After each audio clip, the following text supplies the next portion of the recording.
Hello, and welcome to episode 68 of the Gamers of the Lost Ark podcast. I'm your host, Darren Whittam, and joining me this week is the game guru himself, from Jumpman to Joy-Con. It's Anthony Chesson. Hello, sir. How you doing? I'm alright, how are you? I'm not too bad. I'm not too bad at all. Excellent. What have you been doing this week, sir? This week. Doctor Strange came out this week. I went to the cinema, had a movie day with my good lady wife on Saturday. So we went over to Bluewater, our regular IMAX, to see Doctor Strange in 3D IMAX. And then after that for a Five Guys. I have to say, Doctor Strange is awesome. It's really good. I mean, I like Doctor Strange. Doctor Strange is kind of one of those. It's never really kind of a comic book that I will pick up on a weekly basis. Occasionally they have kind of rebooted it. Maybe I had a favourite artist or something like that.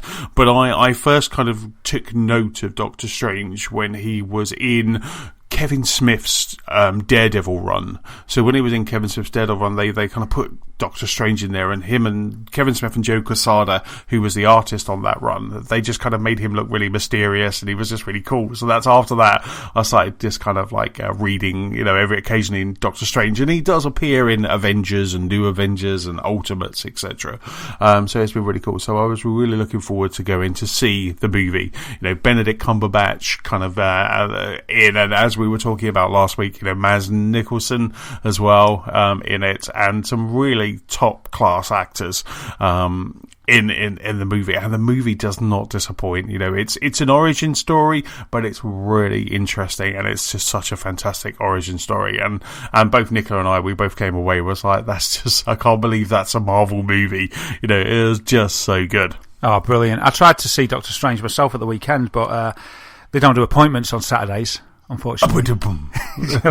But seriously, I don't know much about Doctor Strange. What does he do? What's his thing? Well, see, Doctor Strange, he was Stephen Strange. It was a top surgeon of his kind, and he has an accident where he ruins his hands. He basically has a big car accident, breaks his hands, and he can't use his hands, so he can't become a doctor anymore. But he's kind of one of these people that he's got addicted to the high of helping people, and also the wealth that comes with it as well. So he then kind of I won't spoil the story, but it then goes off onto kind of a tour. It goes to Nepal and meets up with this elder played by Tilda Swinton, and then she teaches him magic. So Doctor Strange's power is magic. So it's it's just absolutely fantastic. There's a couple of bits where he kind of goes into another dimension, and the way that it's done, especially in IMAX 3D, is just amazing. You just sit there, everything's popping out of the screen, you're going into the screen. It was one of those cases where it's like, yeah, this movie really needs 3D, and they did 3D just so well. Oh wow, 3D is all about the size of the screen, because that's the limit of your 3D. So IMAX is the best, isn't it, for 3D? Definitely. Absolutely, there were bits where it was like coming out at you. It was really cool, and and I did put on Twitter, but a public service announcement is that there are two, not one, but two after credit scenes in Doctor Strange. So it's really funny because anyone who knows Marvel, you never leave. Don't leave. And you see all these people, like, as soon as the credits roll, they get up and they leave, and you're like, why are you going? There's links to the next movie. And then we got one which was awesome, and then Nicola was like, okay, we're off now, and I was like, well, we don't leave until the lights come up. Till it's over. We're watching these credits. Well, exactly. I mean, my problem is that I don't want to read spoilers, so I don't want to go online to find out if there's one or two or if there is any. So so we end up just sitting there until the lights come on. It's almost like the people at Showcase Cinema where I go. They really could do a job and kind of say there is this two credit. Just give you a bit of a heads up, just to kind of make you kind of whether you're wasting your time or whether you go. But it's my duty to tell everyone there is two, and they are both worth staying for. And they are absolutely fantastic. So I'm hoping. I really enjoyed Doctor Strange. Really, really enjoyed it. It was just such a great movie. So I'm hoping that now we start seeing kind of Benedict Cumberbatch and Stephen Strange in the other Marvel movies. We've got quite a few Marvel movies that are coming up now. now. So we've got Thor Ragnarok is the next one, and after that we start having the Avengers movies again. So I'm really hoping that we get more of Stephen Strange and more of Doctor Strange in those movies, because he was absolutely superb. He was the right amount. He's almost like you could see him kind of going toe to toe with Tony Stark, because they are both kind of. He's quite dry. He's very funny, and he's and he's a little bit cocky as well. Right at the start, you see him driving this gorgeous car, which looked like one of the cars I've been driving in Forza Horizon. So it was a Lamborghini, and it looked like kind of one of the ones I've been kind of ripping up the Outback in. I know that car you're thinking. Yeah, it's the one I always crash into you with. And it's kind of it was very cool. So you could see him kind of going toe to toe. And one of the cool things as well about it is right at the start, it's set in New York, as all Marvel kind of comic books are, apart from when they broke over to San Francisco with the X-Men. But right at the start, they pan New York, and in the skyline is the Avengers Tower. And I was just like, it just makes me grin that the attention to detail is there in everything. Oh, that's cool. I love how you wait around for the Easter eggs at the end of the credits. It's so cool. I like how you announce it as well, so people know if it's worth waiting or not. I just hope that films never get as many people working on them as games. Because imagine sitting there, like at the end of a game sometimes, I've sat there for half an hour, I'm like, Claire, no, I'm watching it to the end. I don't know why. I think we've discussed this before. We both do it. But it'd be a bit much at the cinema, wouldn't it? About 10 minutes later. There's a lot of visual effects people working on movies these days, but they tend to kind of have it in about 4 or 5 columns across the screen, so they kind of fill it in that way. Yeah. So it was just like, no, it was, it's just absolutely superb. The film is fantastic. Stan Lee gives a fantastic cameo. He gives a really good cameo. I love those Stan Lee cameos in all the Marvel stuff. It was quite interesting, because I was saying last week, I finished Luke Cage, and even in Luke Cage there was a Stan Lee cameo, and I was just like, I love it. It's just so good that he's kind of in all of those movies. Yeah, I love that too. So talking of the cinema, what's going on with Rogue One tickets? You're the man to ask, I reckon. Not available yet. I did ask at when I was at Showcase Cinema, because I am checking the website on a daily basis, but I did ask at the cinema when they were becoming available, and the person behind the counter didn't know, but thought it would be sometime mid-November. Oh, okay. I'm relying on the Anthony update service. If you find out, just let me know, because I'd actually like to book tickets for that straight away. Absolutely. The moment they go on sale, I will let you know. Brilliant. So have you been up to anything else? No, that's pretty much it. I've been playing lots of games, which I'll get to in a minute. But pretty much kind of that's it really for me. I have been prepping. I've been prepping the audio equipment again for another new piece of tech, obviously, which is the PS Pro. So I've at the moment what I've done is I have one more HDMI input. So I've plugged a really nice kind of a high end HDMI lead into that, and so what I'm going to do is I'm going to set up my my Harmony remote to have like a PSVR section, and all I would need to do is just switch it around at the end. Cool. So you're getting ready. Indeed, so I was doing that on Sunday morning, which I just absolutely love, pulling that AV out and getting it into those wires. I really like. I do need to tidy it.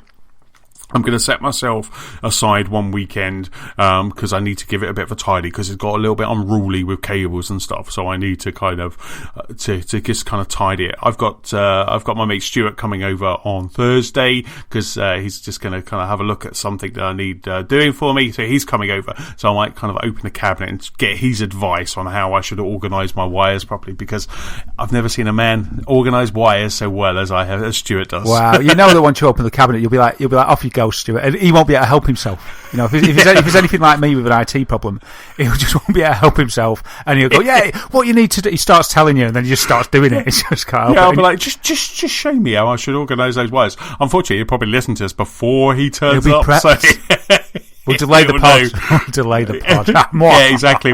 We'll delay it until Friday. So what have you been up to, sir? I've been quite busy, actually. What about? I had some relatives around. I think I mentioned it last pod. So I had some of the guys over, sister-in-law and my nephews over on what was that, Thursday night for a night or two, and that was good fun. So they're not gamers. So my kind of sister-in-law. It's complicated. Kind of sister-in-law and her boyfriend came over. Julie and Simon, great guys, and they're not really gamers. But the nephews totally are. I've been playing games with my nephews since they were born, which is amazing. When they were born, and for many years afterwards, I didn't like babies. It's like, what are you doing putting that near me? I don't know what to do with that. And I think it's because of them, really, that I started to like kids again after leaving childhood myself. I still remember bouncing them on my knee, playing Rogue Leader. When they were little, it was like sort of GameCube time. Anyway, they were around. They're like 15 or 14. Sorry, Lucas, if I got that wrong. I know you're one of those. And 12 is the other one. And they're just dead sound, and they're massive gamers, and I get the kids' point of view. It's just awesome. So they'd played VR before, but they were mad to get their mum and their stepdad into VR as well. So that was really fun. So went through the usual demo. I won't bore you with all the details that I've gone through many times on the podcast before. So put them through their VR paces. And they loved it, they loved it, which is great. Because I've said before, and I think you find that as well, it's almost just as good to watch people in VR as be in VR yourself. At least I find it. And it's just awesome. I just love introducing people to that world because it's so new and different than what people expect from a gaming experience. So I put Julie in a few... She wanted to do some sit-down stuff rather than walk about, so I put her on a few sit-down things. And the great quotes were like, she was like, it's just like Florida. She was like, it's just like being in Florida on the simulators. And I was like, oh yeah, class. And I put her on this, it's like a mini opera thing where you go through some weird and wacky and wonderful environments in a narrowboat. It's pretty awesome. And she was like, I'm in Valhalla. It's amazing. And Simon, I put him on Quiver, which is bow and arrows defending the castle. And he was quite happy. He was just like, I'm quite happy in here. He's like, I'm not a gamer, but I like that. But I'm quite happy doing this. He's like, I can do this all night. So that was pretty cool. That's so cool. Yeah, so that was really good. And because we had company, just off the Wii U for a bit of 4-player banter. Wow. So yeah, we played a bit of Mario Kart. Okay. Which was good, 4-player Mario Kart, which is great. All the family involved. A bit of Mario 3D World. So that was really good. And speaking of the Wii U, I downloaded a demo of Pokken Tournament. I don't know if you've heard of it. No. It's like a Pokemon fighting game, it seems. So you control it in like a beat-em-up, but you control Pokemon. And I got it simply because I saw it on the store as a demo, and Sam's banging into Pokemon because of Pokemon Go. And so I got it and put it on. And you know something? It's got really high production values. It's a first-party title. There aren't many of them on the Wii, actually. And it's really good. I quite liked it. And Sam really likes it. But what I wasn't ready for was the fact that when I downloaded it, I just thought, oh yeah, so Sam will just be happy with this demo, and he could just play that and play that and play that, and that'll be that. But when I started the demo, it said 10 uses only. And I was like, oh no, I might have made a rod for my own back here, because Sam really loves it. He's not going to be very happy after 10 goes. And I thought I might have to have some explaining to do, or I've shot myself in the foot and I'm going to have to yield and buy Pokken Tournament. And I thought, kind of a great strategy from the demo's point of view, but... It's a lesson learned. It's a lesson learned there, definitely. So I may have to buy Pokken Tournament, but actually it seems like quite fun. So if I do have to buy it, it might not be the end of the world. But yeah, I didn't know. I haven't downloaded that many demos on the Wii U. So maybe that's a standard thing, having 10 plays only. I really don't know. No, I don't know. I think that sounds... Yeah, I mean, like some games they give you like on the Xbox, don't they give you like 45 minutes, and then that's all you can do. Yeah, that's okay. That's okay. I suppose that's fair enough. But I don't think it said it on the demo itself. I may not have bothered if I had a heads up, because I would have thought, yeah, this is just going to end up that I'm going to be forced to buy it with the power of pestering, unless I'm going to be a horrid dad, which I don't know if I can do. So anyway, we'll see what happens with that. Next week, it'll be like, well, if he's played it, it'll be like, yeah, what have you been playing this week? Pokken Tournament. So that's that. That was good gaming with the family. What else did I do? I stumbled across what I thought was pretty cool. It was a souped-up version of the Golden Axe music by a composer who's redone it, all sort of orchestrated, which I thought was pretty cool. It's called Golden Axe Symphony. And it's by a guy, Rich Douglas is the composer, and he's done it as a cinematic tribute he's actually done an album. It's a cinematic tribute album to Golden Axe. I mean, I loved Golden Axe when it came out. So and all sort of like most retro games, and I was like, oh wow, Golden Axe, so cool. Love that 3-player game. So yeah, I had a listen, and you can go to his website. I'll put a link on the show notes. You can go to the website and see the site for Golden Axe, and there's loads of samples of the album. And as soon as I listened to it, I was instantly transported back to fighting atop a dragon and a 3-player mode and spending all my money as it guzzled it. I've never completed Golden Axe in the arcade. I've completed it since. But yeah, I just thought it was really cool. It's an officially licensed soundtrack, and it's really good. It's really good. So what I thought I'd do, because I got in touch with Rich, because I don't like to play any music on the pod, unless we've made sure it's okay. Mm-hmm. So I emailed Mr. Rich Douglas and said, is it okay to just use a snippet of your music on my podcast, because I like Golden Axe and I love the fact that you've done this. And he sent me, he said that's fine, and he sent me some of the tunes as well. So that's really awesome. Oh wow, so, fantastic. Maybe I'll play some as the outro. Right. But I've got a little thing I'm going to do now, right? So you're going to have to imagine that the music's overlaid, Anthony, yeah? So you're going to have to imagine that it's going dun, dun, dun, dun, dun, dun, and I'm going to do a trailer, right? It's not going to last long, don't worry. And then when it's finished, you have to just say it's amazing. And then when it's on the pod, hopefully it'll be all right. So are you up for this? You're going to be full of enthusiasm at the end. Yeah, okie. So what do I have to do? It's like when James and I did that voice acting. Well, yeah. What do I have to do? I just have to go, it's amazing. At the end of it, yeah, with as much conviction as you can. I mean, obviously, the most important bit won't be playing when we do it, but it will in the final edit, right? Right. So you're ready for this? And I've got to kind of not mess it up and read it with a funky voice. It's like I'm an actor. It's like I'm an actor and it's green screen behind me. And scene. Yeah, well, we've done that before, haven't we? We have indeed. Right, here we go then. Revisit the nostalgia of how you took the fight to Death Adder with Golden Axe Symphony, when 3 unlikely heroes came together and fought across some of the most diverse levels your local arcade had ever seen, adventuring on the back of a turtle, battling atop a giant flying eagle, riding on fantastical steeds, and kicking 7 bells of pain out of those cheeky little imps who dared to steal your potions in between levels. It's all there to remember in Golden Axe Symphony. Wow, that was totally wicked! Yay! Thank you very much. Obviously, all off the cuff that. So yeah, there you go. My tribute to the Incredibles right at the end. Brilliant. And Rich, if you're listening, sorry about that. Hope it's okay. But he's done some other ones as well. He's done cinematic soundtracks of Wolfenstein 3D, Perfect Dark, Metal Gear Solid, and Flashback as well. Excellent stuff. I love all that sort of thing. I really love it. And I've realised when I was looking into this, there's a wealth of redone old, tunes. And man, I just love that. I just love that so much. So yeah, if you're interested in that kind of thing, if you're a fan of Golden Axe and you want to have the floods of nostalgia coming back, have a look on our website. There's a link to Rich's website, and you can have a look at not just Golden Axe but the other retro symphonic compositions that he's created. Really cool. And I think fantastic. Yeah, that's probably about it for me. When I heard the Golden Axe tune, I had the relatives round, played a bit of the Wii U, and got stung by Pokken Tournament nearly. So that's a work in progress, and that's pretty much my week. I've been a bit busy. Did you know that Pokken Tournament, it was created by the same people who created Tekken? Ah, is that why it's sort of called? So the name's a bit of a crossover between Pokemon and Tekken. Pokken, sort of. Because I did a bit of a Google, and then I noticed the art style of the title, which looked a little bit like Tekken. So I just did a bit of a Google, and it's by Bandai Namco and by the creators of Tekken. So it's not a Nintendo game. It's a Nintendo game. It's a Bandai Namco, but it's not first party.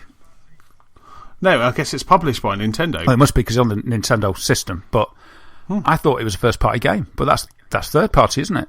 But an exclusive to the Wii U, I'm presuming, because I haven't seen it on anything else. And don't forget, the Pokemon Company is also not Nintendo. Nintendo just own a part own some of it, don't they? The Pokemon. Yeah, indeed. Yeah, absolutely. But yeah, it's not that I hate to say it, because I like a good game. It actually seems quite good. So Well, watch this space for Pokken Tournament. But yeah, it's all right. I'm sort of thinking that could be good on the Switch as well. With instant 2-player, on your portable 2-pad Joy-Con ensemble that you could just carry around with you. Yeah. Really good. But unfortunately, it's going to stick in my craw that if I do buy it, and if I did get the Switch, I know right now when I buy that game that it's not going to work. Because there's no backwards compatibility, is there, on the Switch? No physical backwards compatibility, but there could be digital. Could be. So you're advising me to buy it digitally? I'm advising if you're going to buy anything on Nintendo or Wii U right now, do not buy it physically. I would buy, anything from the eShop. I'd be surprised if in the when did we report? It was like the 14th of January or something like that when we're going to have that announcement. I would say that it's going to be digital backwards compatibility, similar to Xbox, kind of the Xbox One. But you won't need. I reckon it will be. They'll take your digital library, take the stuff that you bought in the eShop, and that will all be kind of forwards compatible, as PlayStation called it. That would be nice, but when they made that statement, they did say we're considering. They sort of phrased it as if all the older stuff was retro, didn't they? And as if that was all sort of drawing a line under or over. So I'm not sure, but that would be great. That would be the logical thing to do. Surely that can't be too much of a hassle, because the architecture of the Switch is supposed to be, rumours say, really simple to work with, isn't it, and really easy to port to. Indeed, there's no place for physical media on there apart from those cartridges. So, so there's no place to stick your Wii U disc or your Wii disc or your GameCube disc. But if you kind of bought them on the eShop, and could this be the dawn of where we have like PlayStation Plus and where we have games with gold? Could Nintendo be doing something similar? Yeah. It's they'll have seen the good PR result it got, so. It'd be nice if they did, but Nintendo are a law unto themselves. We will see. We'll hold that thought till January. Yes. Well, I just had a quick look on Amazon, and it's still it's holding its price. Pokken Tournament. It is still, as most kind of Nintendo stuff does, but it's $39.99 on Amazon. Yeah. I had a look as well, and I was surprised at first. I was kind of like, look, this is full price. And I said exactly the same to Claire. I said, it's like most exclusives on Wii, they're good, they hold the price, there's not that many out there, and there's not that many great games out there for the Wii. When people have got one, they're loath to get rid of them. They hold the value. There's not, you probably wouldn't see it, pre-owned and things like that. And so it kind of gave me confidence as well that it's probably pretty good, more than the 5 minutes that I've played so far. And I just thought, yeah. But there's a lot of games like that hold their value. Mario Kart still... it's not dirt cheap like some games, is it? They do hold their value. I was looking on Amazon myself, and the used copies of Pokken Tournament were like £65. What? And I was thinking, why? I didn't click on the link. Maybe there's some kind of special edition, but I was kind of like, what? A sort of huge range in prices, man. £40 being the most competitive, right up to like 65. I was kind of like, what is this? Some kind of special golden game that I've missed. I really don't know. Yeah. No, interesting. Well, let's see if Sam kind of makes you buy it next week. Yeah, and how good my powers of persuasion will be to sort of calm him down. He's like, I want to play it. It's like, you can't, you've had 10 goals. Explaining this to a 5-year-old should be fun. Well, he's nearly 6, so maybe I'll be able to get it through to him. I don't know, but the trouble is, what if I kind of like it? Yes, Tekken and Pokemon. Why, what's not to like? Wrong. What's not to? Exactly. And I'll say to Claire, I'll be like, yeah, but babe, he deserves a game. And secretly, I'm thinking, nice one, I can play it too. Hooray! Just get it to him on a Wednesday, because isn't now every Wednesday a Sam present day? after your Lego debacle a couple of weeks ago. Oh my goodness me! I've still got to think of something to replace that with. That's so bad. Yeah, it's like anything that. Anything that I want, I'll just get for Sam as a present and then leave lying in the lounge by accident. And then accidentally leave it around. Yeah, and then hear the rousing cheer and be like, oh, that's just your Wednesday present, Sam. So apart from the Pokemon Tournament demo, what else have you been playing this week? I've been quite busy this week, so I haven't had. This is probably the first week in all of our podcasts that I haven't had that much chance to game that much, because really I suppose it's because Sam's on holiday from school, right, and I've been quite busy in the evenings, so my gaming time has been quite thin on the ground, and when I've been gaming in sort of Sam hours. It's been sort of games that I can play with Sam, which is probably Minecraft mainly. So yeah, it's funny. The old call of Spelunky was heard ringing in my ears. So I went back to Spelunky. I don't know what it was that made me put it on. I think I was just staring at the list of games, and I thought I just want to play something quick. And then I was like, Spelunky, I haven't played that for a while. I'll just put that on, have a quick go, see how good I am. And I said to Claire, I bet I'm awful, so we'll just see how I do. And I had my first go, I got like really far. I think I don't know, I got really far anyway. I was like, oh wow, I haven't lost it, sort of thing. And then I just got obsessed with running through the game and completing the hardest mode, which I won't go into. If you want to hear about Spelunky, listen to when we started the podcast, because that was when I used to wax lyrical about it every week. Exactly. Listen to episodes 1 through to 9. 1 through to 19. Yeah, so I've just been playing that. It's weird. And then Sam, because he hasn't seen it for a while, but he remembers it and he loves it as well. He loves playing the deathmatch mode as well. So we were playing that, and I've been telling him stories about it, telling him about how the streamer called Bananasaurus Rex was the first guy to do an eggplant run, and he's like, what's an eggplant? Said, we call it an aubergine. What's the aubergine? Well, the aubergine's a special item that you can only get when the random number generator gives you a certain amount of items, or a certain item along with an altar on the level. What do you mean, Daddy? So then I had to keep restarting to acquire the aubergine, and then I showed it him. I said, the aubergine's ever so delicate. If it gets touched, it disappears. But if you can get right to the end of the game with it, you can one-shot the last boss with it. It's amazing. But the thing is, Sam, it's actually harder to carry the aubergine right to the last boss than it is to just get to the last boss and kill him. It's kind of like just a kudos thing. What's a kudos thing? Well, it's just sort of something that proves you're good at games. So this sort of conversation. So yeah, I've been playing Spelunky, and I've been talking to Sam about that, and he's so sweet. He was like, "Oh, do you think we could do an aubergine run together one day, Daddy?" And I was like, "Oh man," and I hadn't thought of that. And I was like, "That'd be so awesome, Sam. We could stream it." I was like, "Classic." So I'll have to train him. He's pretty good, actually. He's pretty good. But when you do play it on 2-player, it's just so difficult because you can die from each other. There's no friendly fire, so it's just really hard to survive. Especially when you're playing with somebody quite young. It's like he's trying to kill a baddie. You're in the way of the shotgun bullets. You die. Yes. He uses his whip just to see what happens. You're in the way. You get whipped. You probably die. In fact, Spelunky, you just die anyway. It's just like you always die. I think it's like Dark Souls. I sort of love games where you die a lot. But Spelunky, I really love. And I was having a look at the trophies, actually, because you've got the new interface on the PlayStation 4. And so the trophies just sort of appeared under the game. I thought, I'll just have a look how I stack up.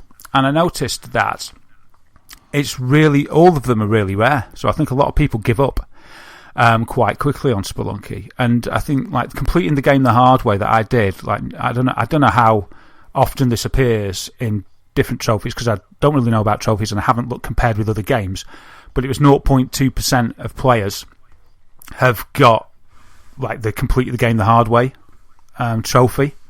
So I was thinking, wow, I wonder if it shows how many players there are. I'm not sure. I don't think I looked that closely. So yeah, I've been playing Spelunky and enjoying it again, and I got this game on the 360, so it's a game that I've loved, and I think the one that I've gone back to more than any other game. And then I noticed that it's gone backwards compatibility compatible on the Xbox One. Yes, yeah, I saw you kind of, because I was going to say, were you playing on Xbox as well? Because I saw you kind of grab a couple of achievements over on Xbox Land as well. Yeah, so I saw it there, and it was like, and I put it on, and there's no achievements there because they don't carry over, which is strange. Thought they would do. Or maybe, I know, you see, I had it on Xbox 360, but I wasn't that good. So there's loads of achievements that I didn't get. And then when I moved from 360 to Xbox One, I didn't have Spelunky anymore because it wasn't backwards compatibility. And then when I got my PS4, it was a real treat that I think in the month or the month after I'd got my PS4, Spelunky appeared on Games with Gold. PS Plus. Right. So it was one of the free games. And so I played it on there, and the bug got me there, and that's when I really played it to death. So now, I noticed it, and Sam was like, "Dad, let's play it on 360." I was like, "Why?" And then Claire chips in, and she's like, "But you haven't got any of the stuff on it." And I was like, "Okay." And it's quite good to make a direct comparison as well. It's funny, the contrast seemed a little bit darker on the Xbox One version, but it's the 360 version. Whereas I think the PS4 version is actually a PS4 version. So there's some very slight differences. They don't hamper the game in any way at all, just a few aesthetic differences. So I grabbed the pad, and I was like, playing Spelunky with this pad is very strange because I'm used to the PS4 one, but actually it's closer to the original pad that I always played Spelunky on. So I had a go, and I nearly completed the whole game in one go. So I was just totted up loads of achievements that I thought was impossible when I first had it. And I was sat back when I finished, and I was like, "Yay, I'm the gamer." So, feeling very pleased with myself. And I streamed it as well at one point. I think on my second go, I streamed it, and I was doing really well. And I got 8 people watching me, and I was so chuffed to have 8 people. I was like, "Wow, look at me!" And then the pressure got to me, and I died. But I think there's a few people that like watching Spelunky. And yeah, so I've been enjoying that. Listen to me, trying to make it short and sweet about that game, but still loving it. So that's me. How about you?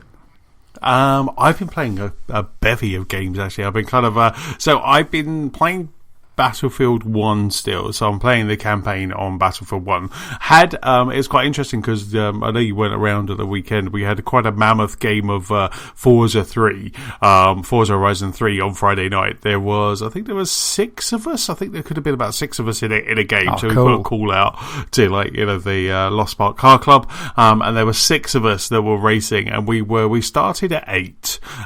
We spent the first 90 minutes trying to beat each other's scores on a speed run down the airstrip and in the kind of top left hand corner of the map. So we were just doing speed runs. I think there was James, Manny, Stuart. There was we were just doing that for 90 minutes, and then after that we had some extra people joined in, and so the guys all joined in, and we ended up playing I think until about 1 o'clock in the morning.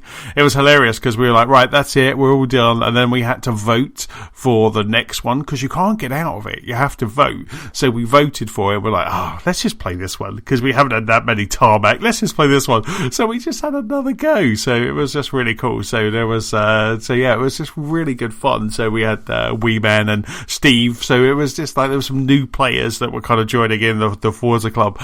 And it was just so much fun. It was just really, we were just shouting and laughing and just ripping on each other until kind of 1 o'clock in the morning.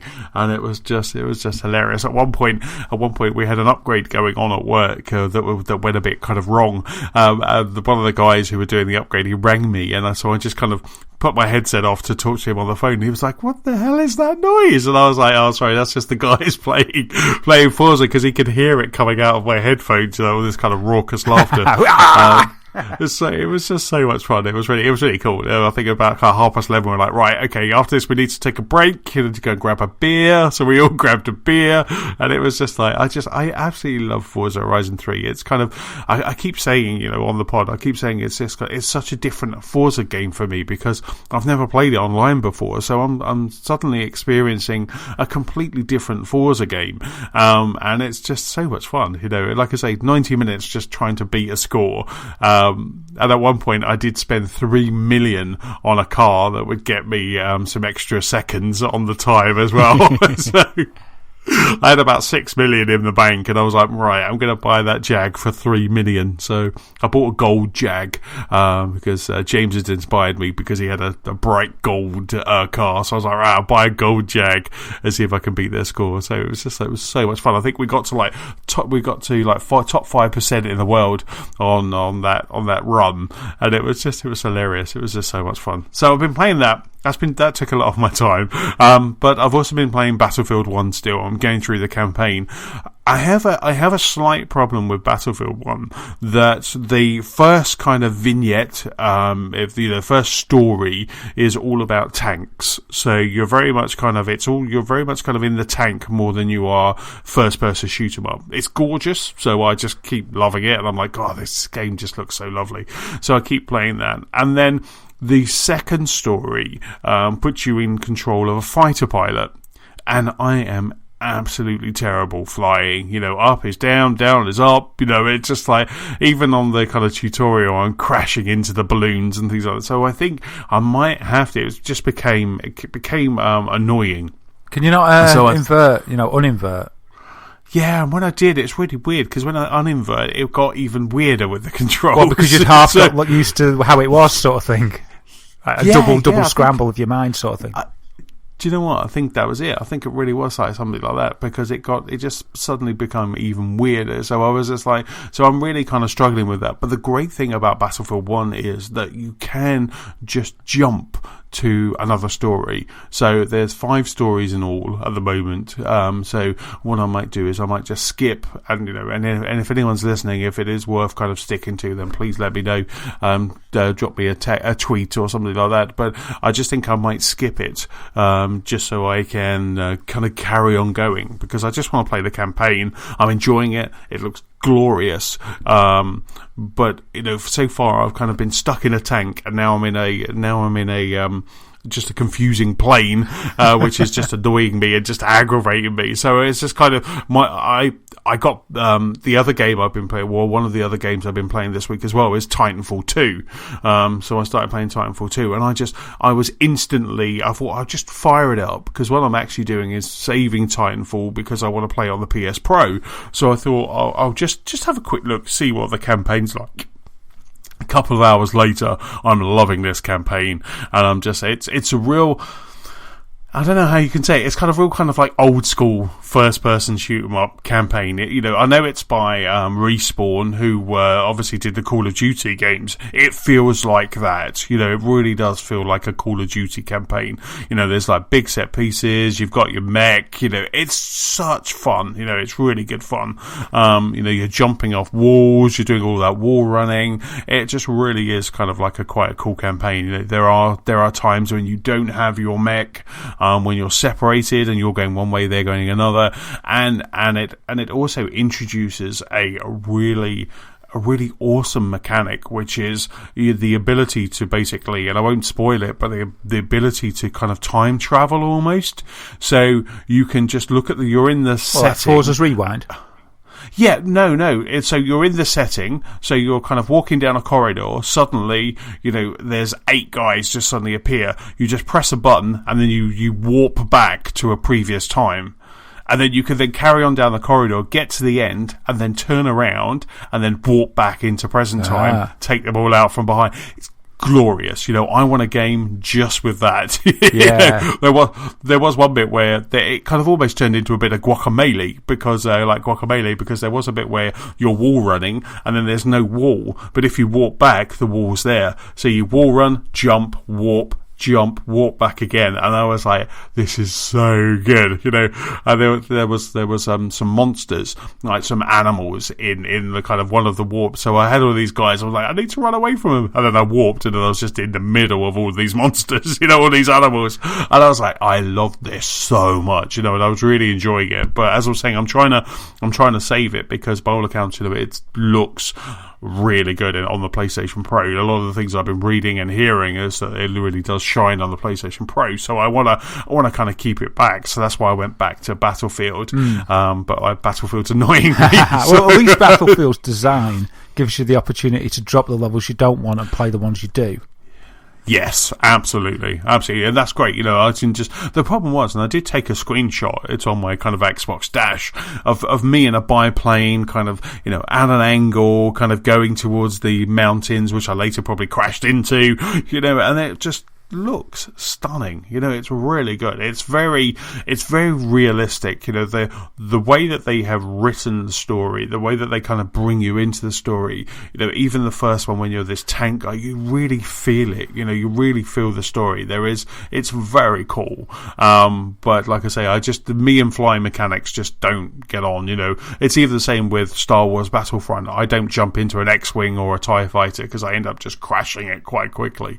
So, and and it's no fault of the game, it's fault of the player Yeah. in this case, and it's so good. It's so good. So I've been flip-flopping between Titanfall 2 and Battlefield 1. Haven't played either of the multiplayer yet. Yeah. I'm going to be playing some Titanfall multiplayer at the weekend. But I haven't kind of jumped into that yet, but I'm just really enjoying the single player campaign on both of those. Yeah, I think it's good that you're playing Titanfall before you get your PS4 Pro, because you'll be able to see the difference a lot more. If you get used to it, rather than just if you'd saved it, you wouldn't have that benchmark. But this way, you're going to be able to come on the pod and talk to me and say, "Oh my goodness me, what a difference," sort of thing. You'd be able to speak with a good authority on that because you've got used to it on the vanilla PS4. So that's really cool. That's going to be really good to hear your thoughts on the differences there.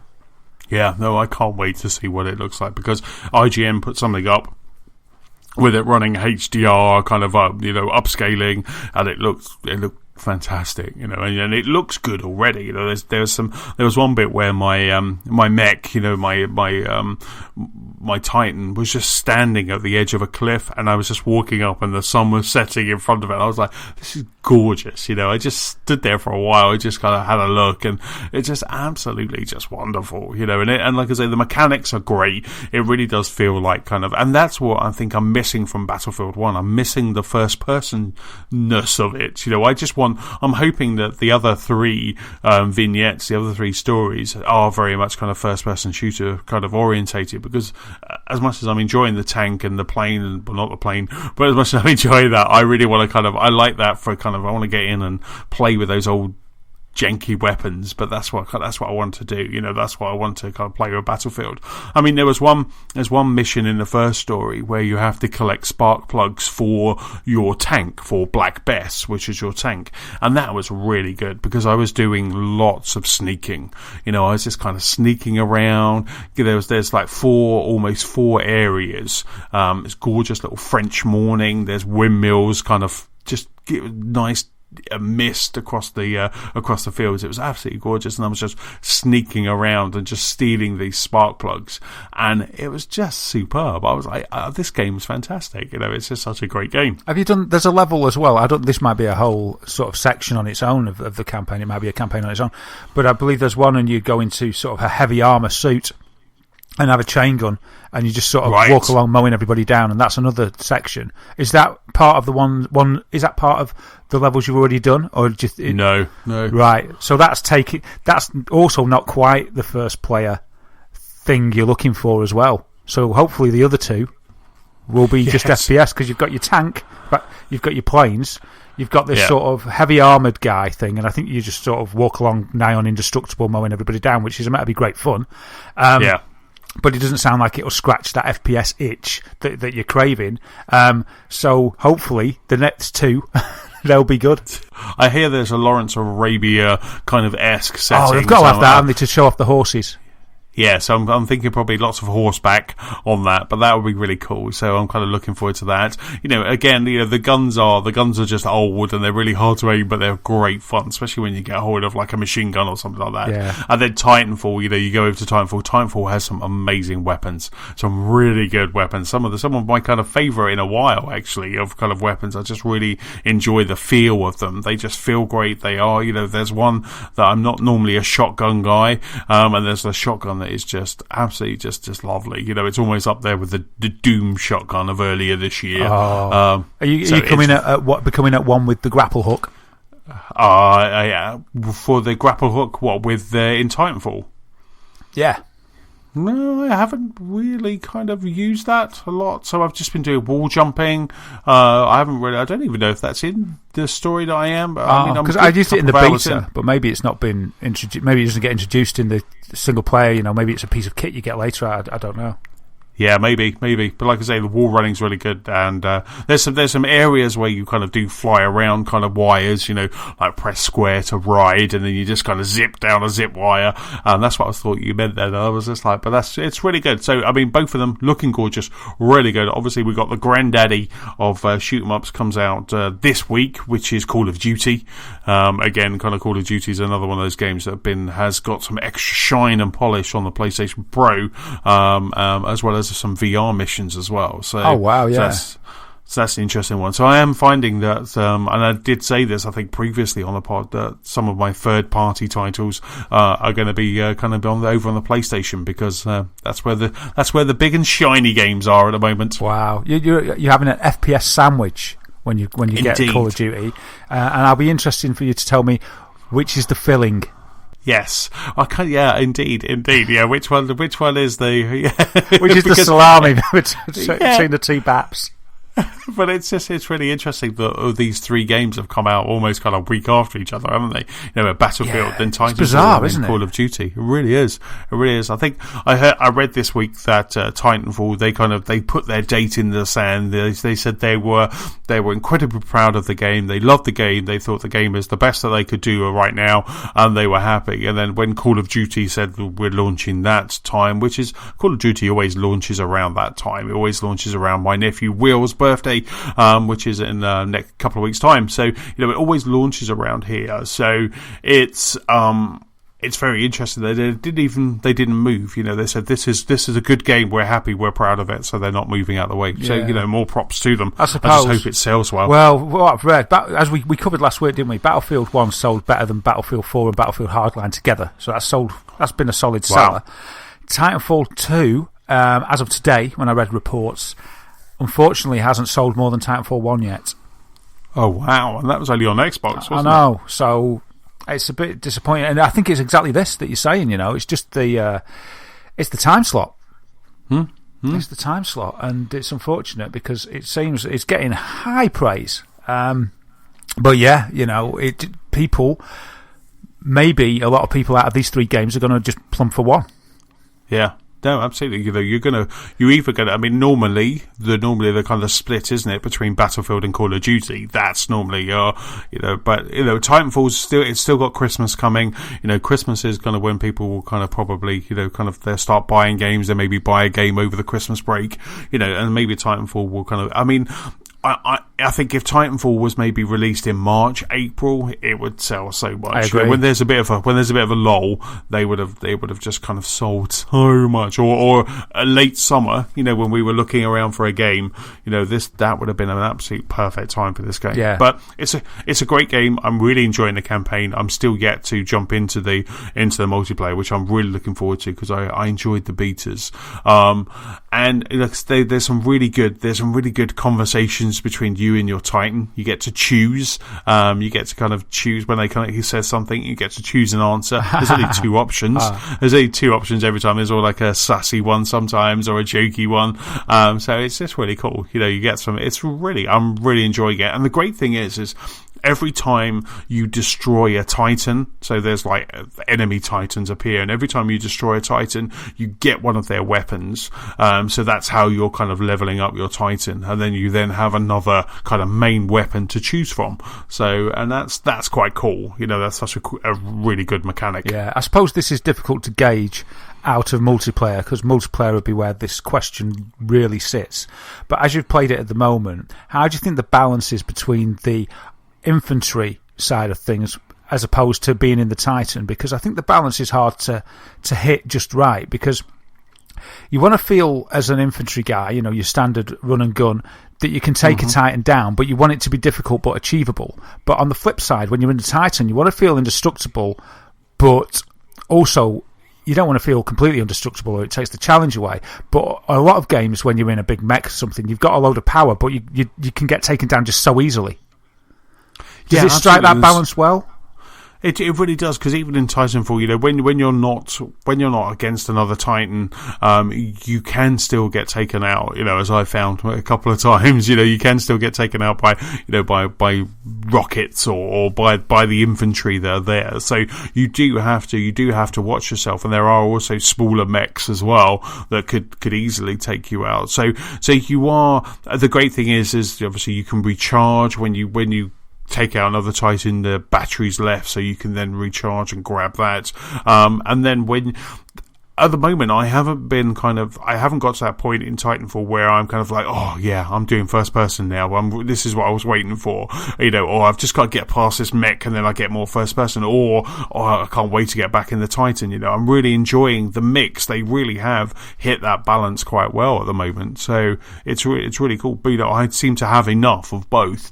I'm never kind of anchoring to get back into a Titan, or I'm never anchoring to get out of a Titan. So there really is a nice mix. And when you're up against enemy Titans, there's been a lot of times where I'm kind of hiding. I'm hiding. I'm waiting. I'm recharging, or I'm just nipping out, locking onto the target, firing my weapons, and just kind of hiding again. So I'm still finding that I am quite vulnerable, even though I'm in this ginormous mech suit. Awesome. I wish there was Titans walking about in real life, me, because as I was walking around the streets, I'd run up them, steal a battery, obviously, putting my life at stake, but I'd grab that battery, I'd take down the mech, in a whole ball of flames, and then at least I'd be able to recharge my phone to play Pokemon Go some more.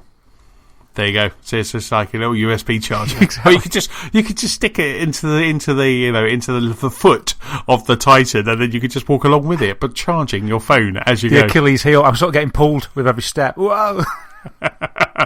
So I've been playing Titanfall and I've been playing Battlefield 1. I've also been playing episode 3 of Telltale Batman.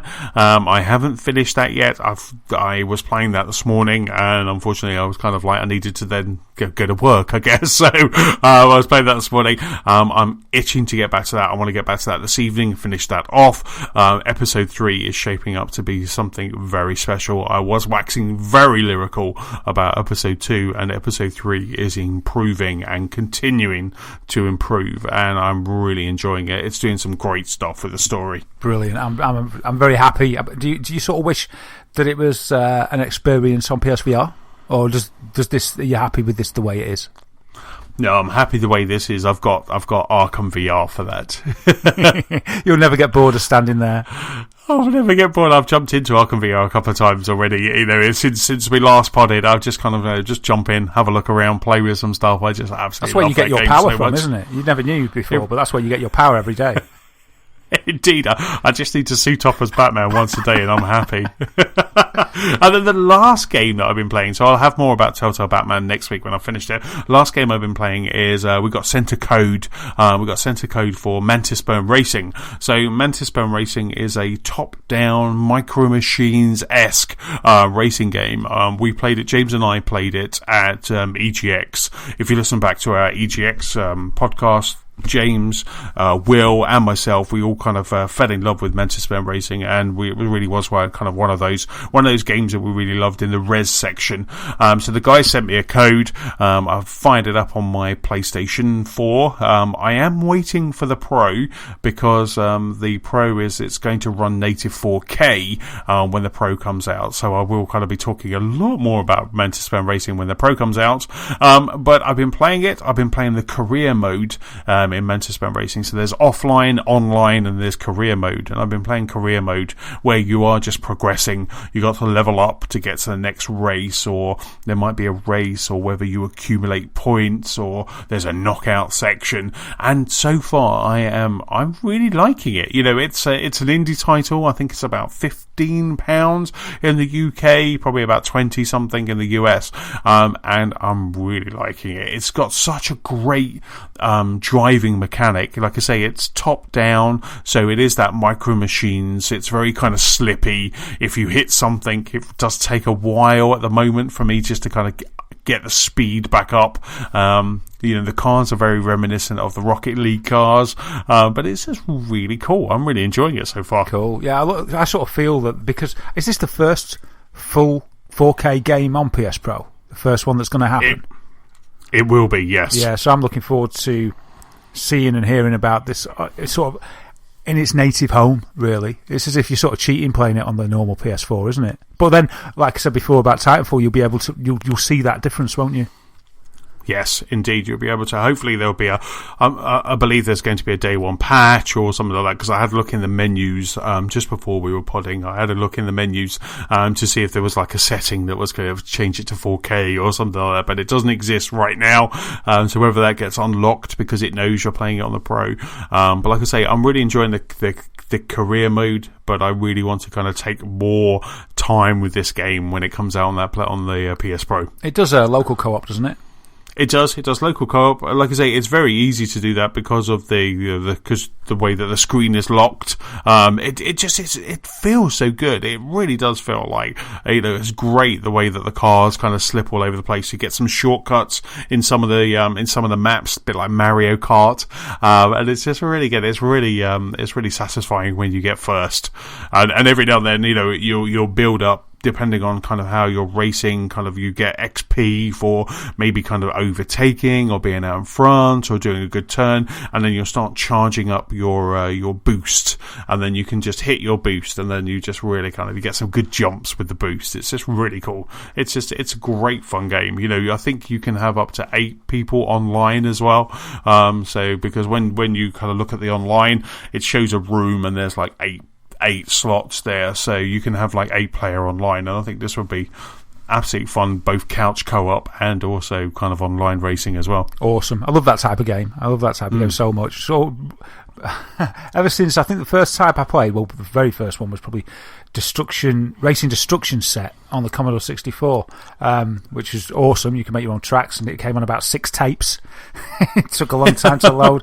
Oh my goodness me, and then it would crash, and all your efforts were wasted. Wow. But one of the ones I really loved in this style, as well as Micro Machines obviously, was Rock and Roll Racing. Do you remember that? I do indeed, yes. Oh man, I used to love that on the I think it was the Super Nintendo. Super Nintendo. I think you could be right, actually. Yeah, I used to love Rock and Roll Racing. And I do like those top-down sort of Rock and Roll Racing, Super Sprint-esque games. Yes. And it's all about that control of the corner, isn't it? It really is, and that's it. You nailed it there. Mantis Bell Racing. That's the game I was trying to think in my head how it feels, and it feels like Super Sprint. Oh, well, that's praise, isn't it?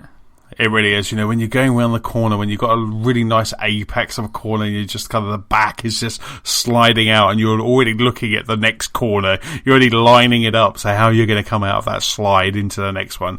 It really is just like it's really good fun. Yeah, getting into the rhythm of the corners. Absolutely, and that's it. I did find that when I was playing it, I was kind of really getting into that, and I was really kind of coming out of a corner, going down the straight, and I found the car was getting faster as well. So it's almost like you build up momentum as you're driving without kind of bashing into something, and it was really nice. So it's almost like you're building up a combo without building up a combo, and it just felt so good. It felt so nice. And then when you did hit a wall or hit something because you took the corner wrong, you just almost can feel how slow it is, and it just suddenly it starts feeling sluggish, and then you just kind of build that up again. It just really has such a lovely driving feel to it. Sounds like fun. It really does. It's available on both Xbox and PlayStation and Steam as well, I believe. Cool. Wow, every base covered. So that's it. So they're the bevy of games I've been playing. So should we get into the news section? And in this week's news section, Bethesda reviews its reviews policy. The PS Plus games for November are out and available. We'll run through those in just a bit. And also, a new Tomb Raider game gets a leak in a very strange place. So Daz, the first piece of news, sir, is with you. Yeah, so as you mentioned, my first piece of news is about Bethesda and their review of their review policy. So what have they done? Well, they've decided that they are no longer going to send review copies of their games to media outlets any more than 1 day in advance of release date. Right. And as probably most people know, and for those that don't, usually media outlets that review games will get the games with a significant amount of time for them to finish the game and give a thoughtful critique about the game for the people that are waiting for a review, the consumers who are waiting and deciding whether they want to part with their hard-earned cash for it. But Bethesda is the first one. I think this has probably been simmering for a while, not just from Bethesda, but there's been a feel of this for some time with the way things are going and the way that maybe mainstream media isn't as important within the enormity of the internet with the advent of the streamers and influencers and let's plays, etc. But they've certainly made it official by doing it this way. So they've issued a statement, which I'll give you a snippet of. So they say they released Doom using the same sort of strategy, and that was a success. So then they go on to say, and here's the crux of the statement really, with the upcoming launches of Skyrim Special Edition and Dishonored 2, we will continue our policy of sending media review copies one day before release, while we will continue to work with media streamers and YouTubers to support their coverage both before and after release. We want everyone, including those in the media, to experience our games at the same time. We also understand that some of you want to read reviews before you make your decision, and if that's the case, we encourage you to wait for your favourite reviewers to share their thoughts. There you go. So, bit of a big announcement, really. It defies the convention of game reviews for ever since I've been playing games. It really does, and I've said time and time on this pod that reviews are a dying breed, and if Bethesda start doing this, and if we start noticing that there's no difference in sales, whether there's a good or bad review, others are going to follow suit. Others are going to go down this route as well, where you become less dependent on that site, less dependent, and I think the focus will probably go over to more to influencers and people like that who are showing you the game, like us, telling you how much I love Mantis Bone Racing or Titanfall 2 or something like that, rather than kind of reading a long review. And we're going to listen to kind of how we are kind of talking about the game, or watch us play it on Twitch or YouTube or something like that. And I really do think that's going to happen. We saw it happen for Doom, and I'm pleased that Bethesda got out about this, because what happens is when reviewers don't get a game before it's launched, everyone starts talking about the quality of the game. So everyone starts to question the quality of the game, because they think that if they didn't send it to review sites, then it's a bad game. Yeah, absolutely. And the thing is, it's sort of, there's two sides to it, because there's absolutely that, and the mainstream media are getting less and less relevant, and the interesting thing is, I don't know exactly how many years ago, but let's say 5 years ago, when there was more selling power within these outlets, Bethesda would never have done this. I think it would have just cost them too much money or been too much of a risk. But this this announcement is almost an admission, or throwing the gauntlet down, and it's basically just stating how much less relevant these media outlets are, that they can do this because they know that the power of the internet and word of mouth and let's plays and streams and everything make them not need it, and there's nothing that they can do. In the old days, something like this would happen, and they'd probably, all the big hitters would probably get together and sort of just put an embargo on reviewing anything by them, whoever it may be, and that would be a powerful move.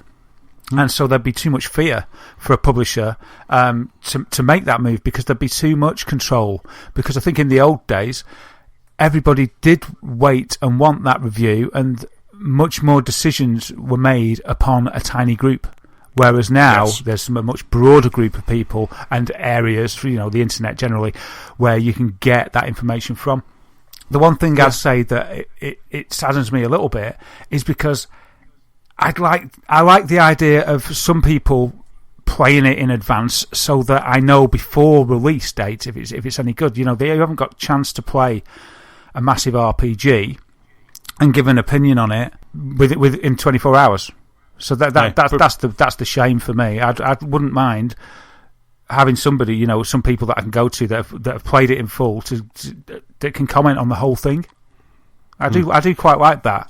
But what you're finding now is that you see sites like IGN, when Doom came out, that they had, because they have IGN Australia, then they gave the review to IGN Australia, because they're kind of almost a full day ahead of the US, so they had 24 hours to quickly kind of play it, and then what they did was they put a first kind of opinion, first impressions piece, yeah. So. And then what happens and you saw it with Doom, you saw it with Fallout, is that, and you see it with things like Titanfall and Battlefield as well, that they give a work in progress review.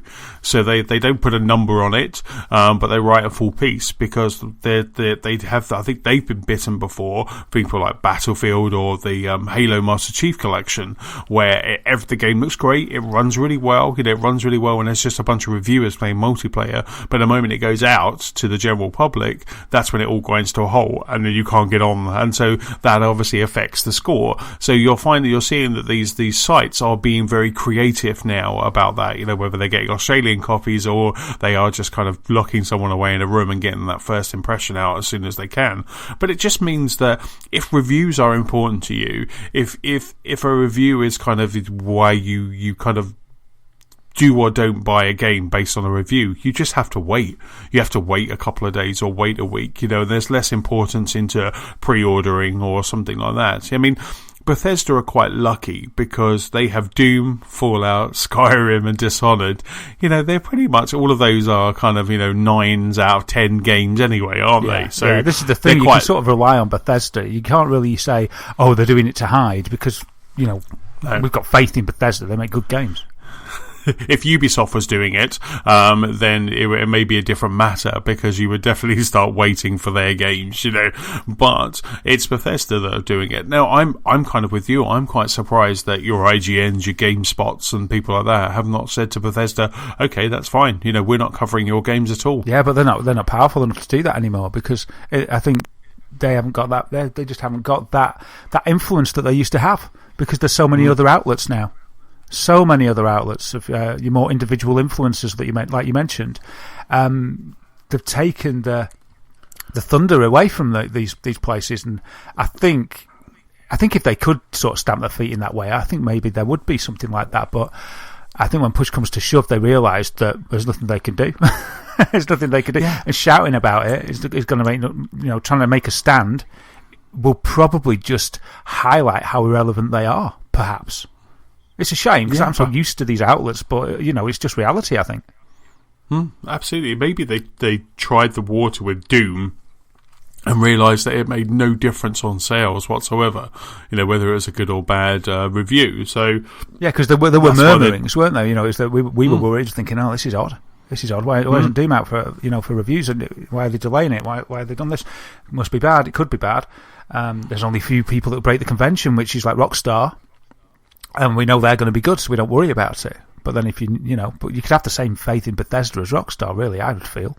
Yeah, absolutely. I mean, with Titanfall, I knew I wanted to play that on PlayStation 4. I knew I was going to get it on PlayStation 4, but I kind of waited, because instead of pre-ordering, there was no need for me to pre-order, because I wanted to wait for the PlayStation Pro, so I knew that I had a couple of weeks after it went out. But then when I started hearing, and some podcasts I was listening to, when I started hearing them going, wow, that single-player campaign is fantastic, I was like, right, fine, I'm going to get that, I'm going to bag that, and I'm loving it. So I just kind of, I've done it kind of a few times where I've gone, yep, I like that publisher and I like this game, pre-order. And it kind of made me realise, like, why am I doing that? The only reason why I would ever pre-order a game now is, say, for instance, with Gears. Like, Nicola and I had a day off, so we wanted to wake up early in the morning and we wanted to be able to play it. If we'd have waited until that day and then bought it, we wouldn't have played it until midday, and beyond. So that kind of makes sense. When there's games like Forza Horizon, I know I'm going to love that. Halo, I know I'm going to love that. Then, the pre-ordering makes sense. But when you're pre-ordering something like Dishonored, apart from obviously on the Xbox, you get like the first game, a remaster of the first game, but there's no need to do that until that game's been tried by somebody else, because we have the luxury of waiting. So yeah, that conflicts me. You just though. wait for those influences, don't you? Yeah, but I sort of, and I hope there's a lot of people like me. It's like, I want a game day one, but I also do like to hear opinions. Yeah, they may not sway me completely, but they sort of back up my opinion. Do you know what I mean? Or at least if some travesty has happened, at least I can be aware of that, which is rare. It's very rare that would happen. And there's loads of games that you just know that are going to be okay and that'll suit you. I didn't have to think about or wait for reviews about Fallout 4. There's games that you just know are going to be fine. You get that as experience as a gamer and your personal tastes. But even so, even with Fallout, I'm trying to remember if they were reviewed before release. I think it was. But an example such as that, a game that I love, I still do like just seeing those reviews, just to think, oh, good. Yeah, sort of, everyone likes it. Okay. It just gives me a bit more, what's the word? A bit more sort of, make me feel a little bit more comfortable that there's no sort of skeleton in the closet that's going to be a bad game, but you sort of know. You sort of know, don't you? You know, I thought it was going to be fine, and I would have been buying it regardless of the reviews. But I kind of like the reviews coming up to a game that I really want, because it's, I don't know, it's all about the excitement and the hype, isn't it? It's like, oh, the reviews have dropped. It's another little instance. It's another little milestone in the game coming up to release.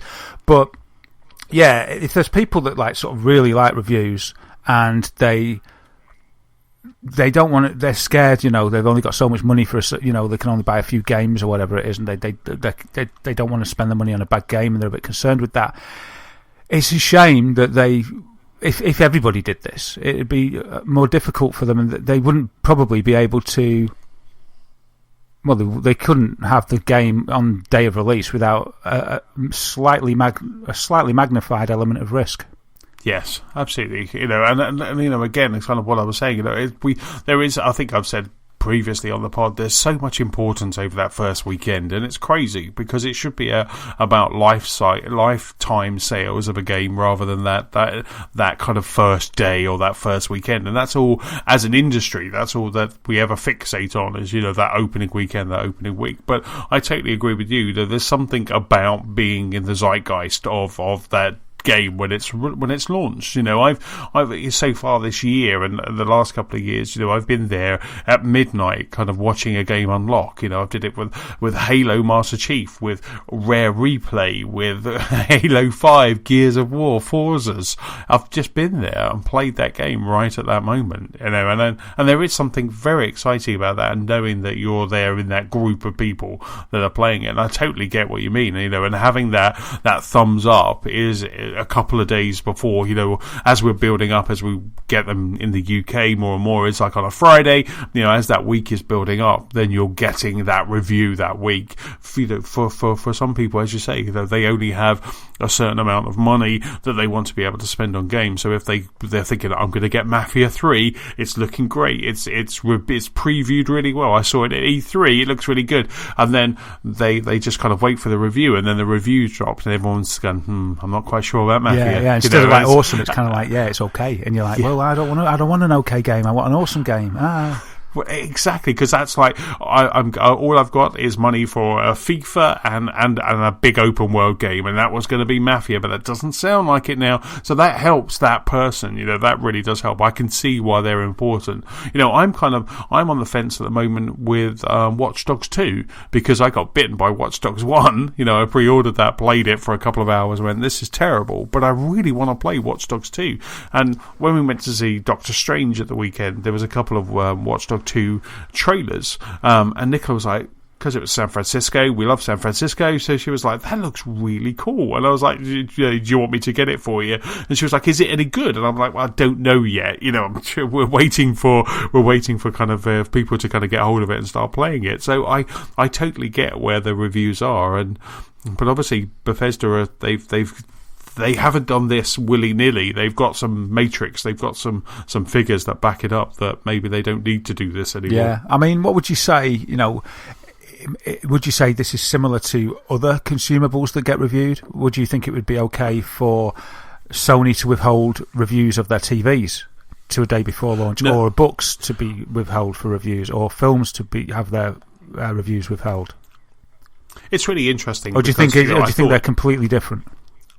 I do think they're different, but I think it's the same argument, because for me, I don't read reviews on movies, books, comic books, or games. You know, I don't read reviews because I just think they're so subjective. But when it comes to technology, that's when I do read a review. Like when you're looking around for a TV, you read reviews. You want to know about the ratio, the black ratio. You want to know about HDR. You want to know about all of that. So I read reviews on consumer products. You know, before I bought my Nests, you know, my thermostat and my smoke alarms, I read reviews because I wanted to make sure that they were compatible with Apple. You know, that they worked and that they weren't just going to go off and annoy me.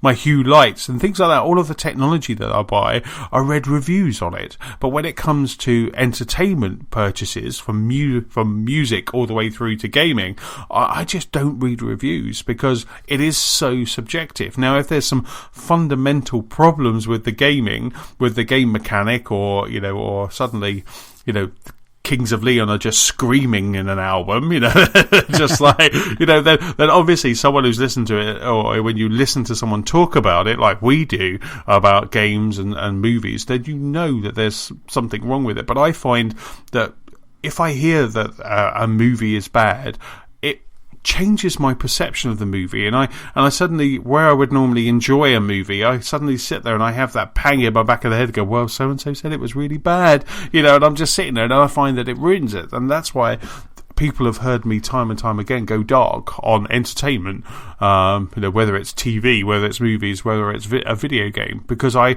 want to form my own opinion. But at the same time, I kind of contrast that because I want to know if there's something fundamentally wrong with that game mechanic, such as like Mafia 3, which is for a good example. Yeah, I mean, I like to read through reviews of stuff that I'm getting. Again, I don't read reviews of books. I just get books. I don't read reviews of music, and I don't read reviews of films either. I'm not nowhere near as avid a film buff as yourself. I just go and see a film if I fancy it. But with games, yeah, it's interesting. I mean, I'd say it is subjective if you only read one, but I think if you read several reviews of the same game, it becomes less subjective, as you're looking at a broader base of opinion. And that's what I like to do, as I've said before. Not that it would dissuade me if I was determined to get a game, but I like the fact that it can bolster my confidence. Sometimes nice one, they're loving it too. Brilliant, I'm even more excited. Absolutely, it's that consumer confidence, isn't it, that you can go out and buy that. Well, just the excitement, just thinking it's living up, they're thinking this. It's like, I'm looking forward to this, they're loving it, oh, nice one. And almost a bit of a fear that if they're not loving it, it's like, oh no, that sort of makes me quake a little bit as well. But has there ever been a time where you've played a game, absolutely loved it, but then when you read reviews they didn't like it, and you can't connect the two? Because that's happened to me a few times. Assassin's back Creed in the 3, day. I think that happened with. I was so excited about that, and it started getting low marks, but I loved it. And it annoyed me when I read the reviews. It's like, you're just saying this to sound all journalistic. It's a good game. But a few Assassin's Creed episodes down the line, and I got a bit fed up of it as well. So maybe they just, I don't know, got a bit sick of it earlier than me. Yeah. Do you know what I mean? I don't know. But absolutely. Again, that's totally subjective, isn't it? The media got sick of it before I did, but it didn't mean I was sick of it. It really did. There was a couple of shows on IGN, more IGN UK than IGN US. But there was a couple of shows on IGN that I used to listen to, podcasts I used to listen to every week. And then they started very early on, so we'd only had maybe the first Avengers movie, we'd had Superman. They very early on started talking about superhero fatigue. And it didn't make sense to me because I was enjoying all of these superhero movies, and they're going, oh well, it's no superhero fatigue. No one wants to see a superhero movie anymore. And then Marvel and DC just announced that there's going to be like 20 movies between now and 2020. They're like, no one wants to see them anymore. And then I realised the reason why they're fatigued about it is because that's all they're covering. They're just covering superhero movies. They're not covering other movies. So they're getting fatigued. But what's happening is they're saying that everybody's getting fatigued. They're doing this broad brush on everyone. And that's when I suddenly was like, do you know what? I'm not going to watch this show anymore. I'm not going to listen to this. I think it was called The Superhero Show on IGN. I was like, I'm not going to listen to this anymore because you guys are fed up with reporting on the same thing week in, week out. But as a watcher, as a fan, I'm not fed up. Yeah, when it's not your work. We're not matching here. I could talk. I kind of had a quick chat about Forza 3, but I could talk about Forza for hours. I could do a podcast about Forza because I'm loving it so much. But I'm at no point, if I started to kind of not like it as much as I do, and as I'm starting to enjoy it less and less, I would just stop talking about it. I wouldn't then push my views onto other people, because when they were talking about superhero fatigue, that was totally just within their industry, I thought. Yeah, their little bubble. that was their water cooler chat that shouldn't have come out, as a public thing. That's sort of what I'm getting from you there a little bit. Yes, absolutely. Yeah, 100%. Yeah. So, so Bethesda have done it, and in a world, say everybody followed suit, it would be a world of previews only. Now, you don't really get a bad preview. It's sort of, you don't get bad previews. It's not allowed. So it would be mostly positive, stroke, unspoken stuff. Any negatives would just be unspoken, up to release date. And I suppose all you can say is if that did happen, well, it's just a fact of, if you're that desperate to be on day one, you're taking a little bit more of a risk, and if you're unsure, you just have to wait. Yeah, you just have to wait, follow it, have a look at it on. Yeah, have a look on Twitch. I mean, if everybody did it, then probably what you would start doing is you would see that the indie games, if we call them indie games, the ID at Xbox, your PlayStation Plus, the digital-only games, they would probably, I don't think they would ever kind of go, sorry, you can't review this game, because more publicity that they can get, the better. So if all your AAA said, we're no longer going to give you these games until they're out, and then, maybe even you have to buy your own, because I've seen quite a lot of sites where they've had to go out and buy their own as well, where they haven't been given a review copy. They've gone because they got that quicker than they got the review copy. But you can just imagine that the indies would probably never follow that, because they can do with all the publicity they can get. They need it, don't they? Yeah, absolutely. They do. And what was the other point I was going to just make then? Oh man, it's gone. I had a good. It was a great point. There was this. I don't think this was it, but it might come to me. But you also might notice if that happened, and that was the point I was going to make. The first point I was going to say was actually these reviewers that we think as gamers that sort of these sites have been our bread and butter for many years. Reading it and absorbing it and enjoying the sort of evolution and almost sort of the fall or the start of a decline of this kind of thing, which is a bit sad, but kind of an inevitable thing. It's the amazing to me and you, Anthony, but most people might not even give a hoot about reviews or go on the sites. They just go out and get what they want. They don't care. So, all the publishers, Bethesda stopped doing this, all the other publishers stopped doing this, but it could be like, and I don't know the stats, but it could be like that 80% of gamers just don't care about that. It doesn't affect them. So it hardly affects it at all. Well, we had, I think, a couple of weeks ago where we had only, was it 4.6% of gamers pre-order? Yeah, we did have that stat. Yeah. So that's how small a percentage, and I'm with those people. There's such a massive sort of drill for pre-ordering, isn't there? There's such a massive sort of not pressure, but a marketing pressure that's like pre-order now. They really want you to. As you can understand, they want you to do it because they can count the money before it's out. Well, of course they do, because there's only 4.6% of people doing it, so there's a complete untapped market. So there's 95.4%, 6%, sitting there untapped. So that's what they're trying to get. There's a whole load of people that buy the game and as we found out from that survey, most of them when they kind of have a price drop. But there's a ginormous market that is not pre-ordering. So that's why they're chucking incentives left, right, and centre at you, because there's a huge market. If everybody was pre-ordering, they wouldn't bother. No, they wouldn't bother. They wouldn't do it. I'm. As I said before, I'm being a little bit cautious on a few games just because maybe I've been bitten by their predecessor. And I just wanted to see what if anyone's talking about it on any of the podcasts I listen to. But I don't give a hoot about reviews. I can't remember the last time that I looked at a review and went, oh, that got an 8 or a 9, I'm gonna buy it. I just don't care about reviews. I'd rather listen to someone talk about it and someone tell me what the highs and lows are than a score that is subjective for me. Yeah, I did that once, a game, it was an IGN review. I've lost my faith in IGN. It wasn't because of this, I lost my faith in IGN, as I've mentioned before, because of Evolve getting a 9. And I don't think it was right, because it didn't seem that good. And unfortunately, I don't know if you read the news, it's not a news item this week, but it's been closed down. Do you remember we covered it? It went free to play. Yes, it went free to play on PC. Yeah, now it's closed. Wow. The servers have been, even on free to play, it dwindled and died, which is a real shame. See, that's a game that I played at an Xbox event, and I loved it. absolutely loved it. You know, if we were podding at that time, I would have come back and said I've played the game of the year, because I was in a controlled environment. We were all in headphones. We were all communicating, and then I played the beta. I don't know. It was kind of like the stark reality of real world, real life, unscripted.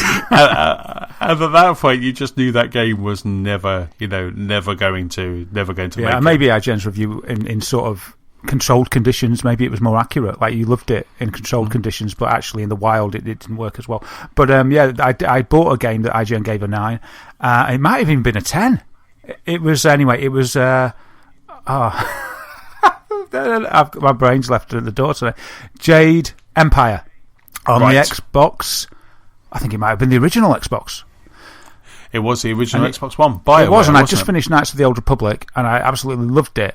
And I bought it, and for some reason, and it's just come out on iOS actually, Jade Empire, believe it or not, it was released on iOS the other week. Anyway, and I got it, and I didn't like it, and I was like, I made this mistake. I mean, it was okay, but it wasn't for me, and I thought, that'll teach me. It got a 9.9 back in April, the 12th of April 2005. Wow, and that was that was the last game that I bought on a review alone. Wow. Yeah, and I just thought, oh wow, it must be good because IGN said so, and I didn't. It wasn't for me. But I bet loads of people loved Jade Empire, but I don't know what it was. Yeah. But at the time, I can't even remember Jade now. Empire was a bit of a classic. A bit of a classic, yeah, that's fine. But is that like almost a 10? I don't know. I've never played it. I didn't play at that point. Oh well, I think people like it. People probably will think I'm a fool for not liking it, but I think. I don't know what I want. I can't remember. It's that long ago. It's just like shadows in my memory, and I got this, and I was like, "Oh, this is going to be brilliant." And it just, I don't know. I just found that I didn't complete it. I didn't like it. So anyway, sorry, I digressed there. Yes, I mean, like, I was trying to think of a game that I kind of absolutely love that the review didn't review very well. I think Nuts and Bolts, Banjo, Nuts and Bolts. For me and for the people around me that were playing it, my nephews, my wife, my brother-in-law, we were all absolutely loving the game. I still love it now. Fire it up on Rare Replay and absolutely have a hoot. Yeah, and I think it's because you can look at games with different criteria than just as a reviewer does. Because I love Earth Defense Force. 2017, I think, is the one that I really loved. Yep. And I don't think that got very good reviews, but it was great fun. It was just great fun at home. Gears Judgment, another one. A lot of people, some people write that off as it, then some people say it's not a proper Gears game. What you mean? Are you really saying? I've never said that. I really enjoyed it. So yes, though it's very interesting. I'll be interested to see how Dishonored fares, because I mean, out of that lineup that Bethesda have, I think Dishonored is the one that probably could do with a good review. But again, as I've said, you don't have to pre-order, you don't have to buy day one. You just wait for your favourite review or influencer or the Lost Sparks to tell you whether it's a good or not. If that's what you need. Yeah, maybe the sales graph won't spike so much as it does. It'll be more of a gradual uplift as word of mouth spreads. I think it'd be more risky for EA to be doing this, like you say, or Ubisoft, but Bethesda, they've got a good perception, haven't they? We see them as strong. If there's a backlash from the internet community, I think that's usually just a small vocal minority. I don't think that really affect the sales that much. So, we'll see what happens. Indeed. Right, continuing on with the news. Next piece of news is with me, and this week on the PlayStation blog, Sony have they've showcased two brand new controllers. So they've showcased two brand new controllers. One from Razer, so that kind of more kind of PC than console peripheral maker, Razer, and another one from a company that I hadn't heard of before called Nancom. So they both they've announced these two kind of controllers that they have said have been designed for conquering professional esports tournaments, but they are very much kind of in light of the Xbox Elite controller. So they're one of them I really like. So there's like I say, there is the Razer Raju game controller. Both of them have extra bumpers, some triggers, very kind of similar to that Xbox Elite, and that's kind of, I guess, where you're going to have the comparison. The interesting is the Razer has the two analog sticks very much kind of in line with each other, very much, I guess, a bit like the PlayStation controller. So it's almost like a hybrid of the Xbox controller. I'll stick a link in the show so you can jump to this article. But they're very much kind of it's almost like an amalgamation of both of them. It's a PlayStation 4 controller, but with the Xbox kind of girth. But the one that actually did catch my eye, the one that I really liked, was the Nacon Revolution Pro controller, and it's a really nice kind of piece of kit. I had it's got a very similar layout to an Xbox controller, which has always been, as you know, Des, I love my Xbox controller, and I would love to bring it over on the PlayStation 4, especially as I'm playing more and more PlayStation stuff now. Yeah. I do find myself cracking my thumbs a lot when I'm playing PlayStation. Well, because the sticks aren't offset. Yes, because the sticks aren't offset, so I do find myself I do find that I crack my thumbs, because obviously it's just used to, my muscle memory is used to that Xbox controller, so, the PlayStation 4, just that non-offset just really kind of does play around with my thumbs a bit. But this Nacon Revolution Pro controller, it has 4 extra shortcut buttons. It has obviously it has an 8-way directional pad. You've got profiles, which is similar to the Elite controller, and it also has some paddles as well. So it's just really.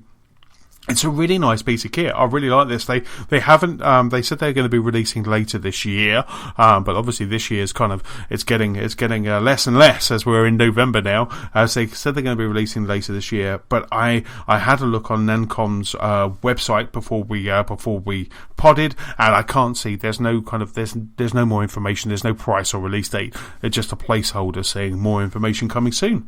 But very nice. They look very cool. Are they wireless?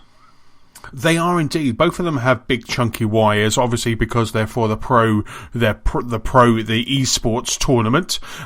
So they are wired as well as wireless. The Nacon one that I really like, that has quite a nice kind of almost a bit of a beefy wire that you will then screw on to the controller. So that's going to take the unit with you rather than break you from the controller. But they are all wireless as well. Oh, fantastic! Well, they look really nice. I'm following you there. I really like the offset sticks one. It is really like a hybrid, the best of both worlds, which really I think, by saying the best of both worlds, is an Xbox pad with a touchpad on it. That's the only thing that's the only good thing about the PS4 pad. It's like the one USP about that with the rest of the sort of Xbox control goodness. Absolutely. I mean, I would love to be able to take my Xbox Elite controller over onto PlayStation 4. Friend of the show, Manny, he did send me a link to an article, I think, on Kotaku or GameSpot, of how you can do that. But unfortunately, it's a wired setup, which wouldn't work well for me in the movie room because I'm quite far away from the consoles. Excuse me, I'm quite far away from the consoles, and also I just don't want the extra wire, but there is a way that you can do it, and if I can find that link, I'll stick it in the show notes, just in case anyone's interested. Yeah, absolutely. So there you go. So there's two new third-party controllers. It's not a first-party one. These are not kind of Sony direct competition with Microsoft for these Pro controllers, but they're definitely backing both Razer and Nacon. Okay, excellent, cool. And staying with PS4, the next item we have is Mark Cerny. He's had a little bit of a chat with Gamer Sutra, and he said that don't worry about PS4 Pro games not getting updates, because as far as he's concerned, it doesn't take much effort at all to make them sort of more advanced or enhanced for the PS4 Pro.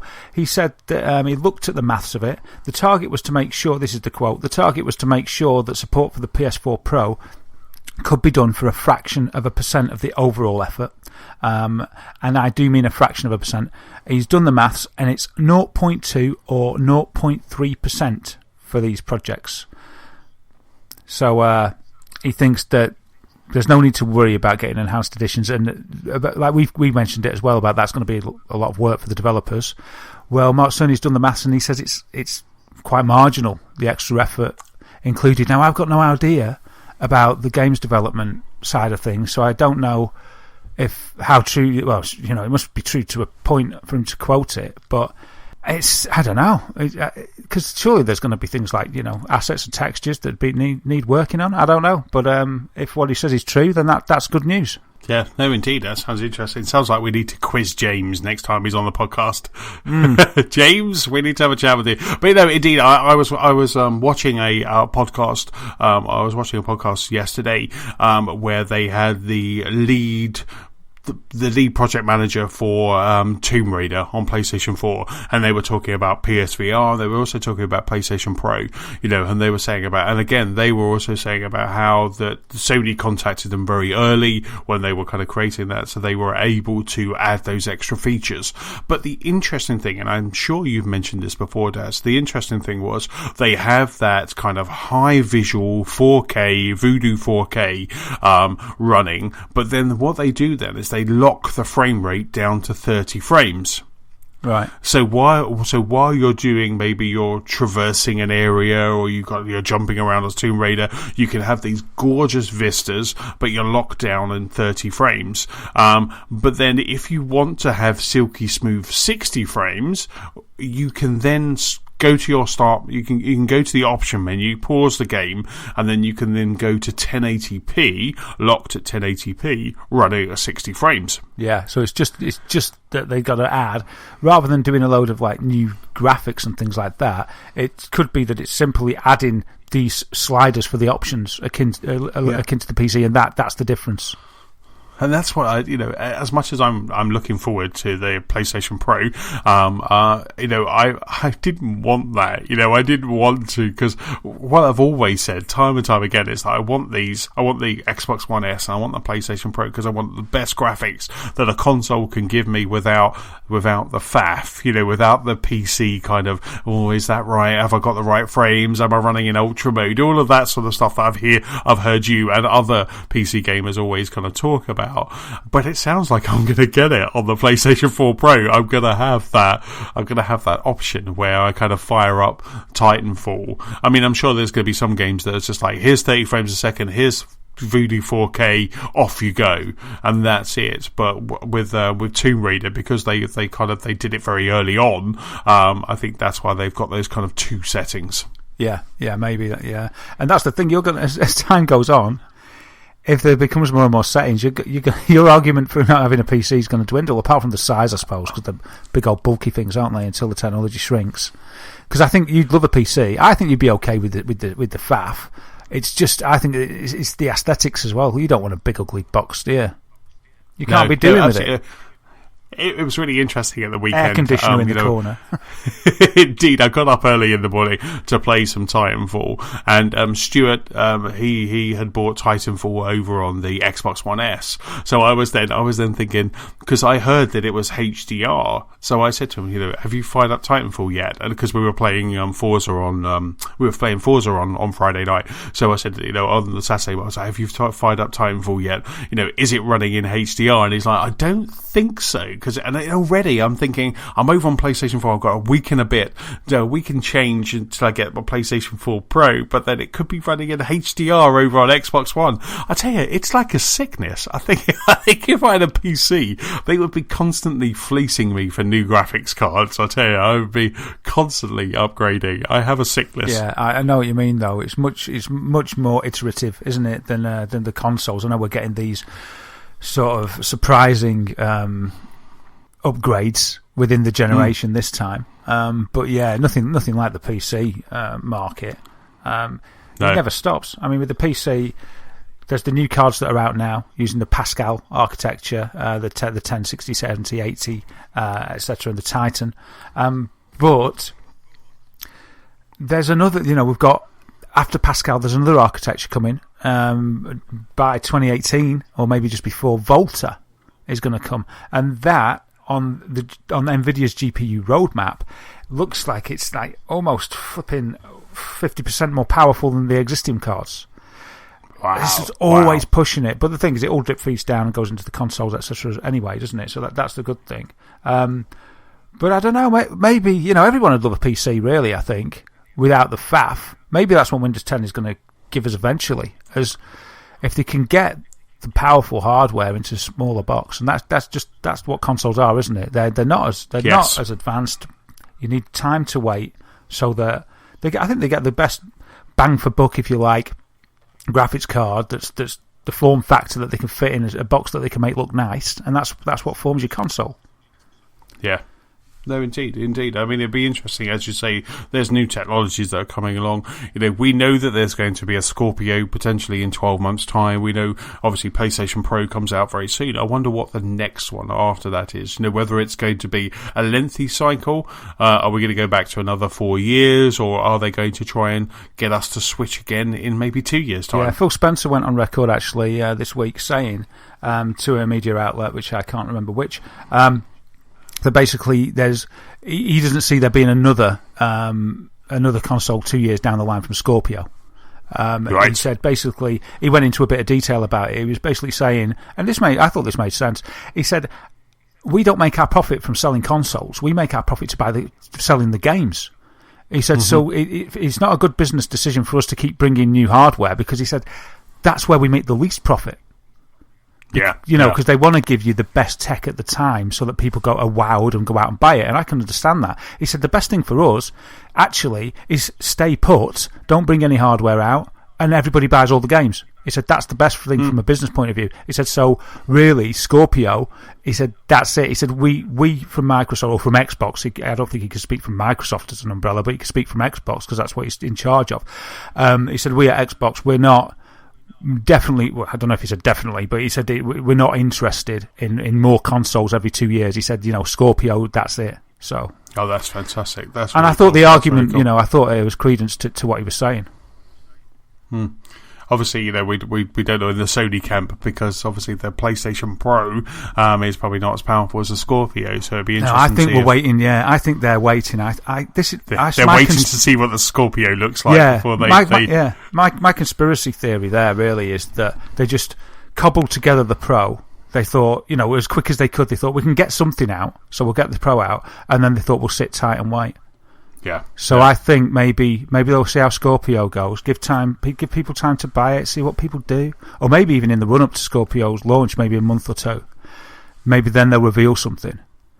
But they can't keep saying that it's still in the same generation, can they? They can't just keep on bringing consoles saying actually it's still PS4. They can't keep doing that. I think maybe something would have to give there. They can't say actually now this is the PS4 Pro Plus. Well, I think the thing that's going to give is the number. I think we'll just have, I just think we'll start seeing just PlayStation. Here's the new PlayStation. It now became... Yeah, and it'd be better for them, wouldn't it, to get away from that and just have this PlayStation brand, Xbox brand, and like PC, I suppose, almost. But then you're getting into more faff, aren't you, and less standardisation. Indeed. Just a quick one. While we're talking about the PlayStation 4, there is, and I'll stick this link in the show notes, but there is a fantastic PS4 Pro Ultimate FAQ that's available on the PlayStation blog. So anyone who is thinking about getting a PlayStation Pro, or anyone who has pre-ordered or is getting a PlayStation Pro, there's a really good FAQ, quite an in-depth FAQ, all about the kind of PS Pro. Couple of standout points that I did notice was how you can transfer your content from your PlayStation to your new PlayStation, and this goes for any PlayStation, but they stick it into here, where you can actually just get an Ethernet cable, connect both of them, sign into both of the PlayStations, and then you can then just transfer the content that way. So that's a great way, rather than kind of having to download everything. So that's a really good kind of tip from this FAQ.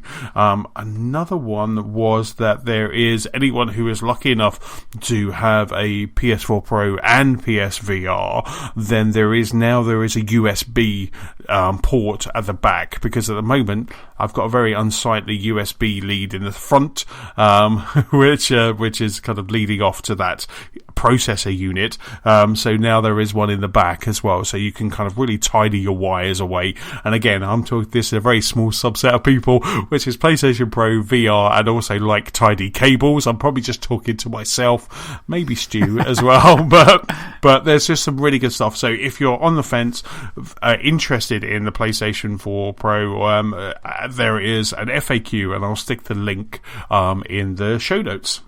Yeah, that's a really good FAQ. My favourite question, dear Uncle Sony, thanks for answering all those really technical questions. That's great. What size 4K TV should I get?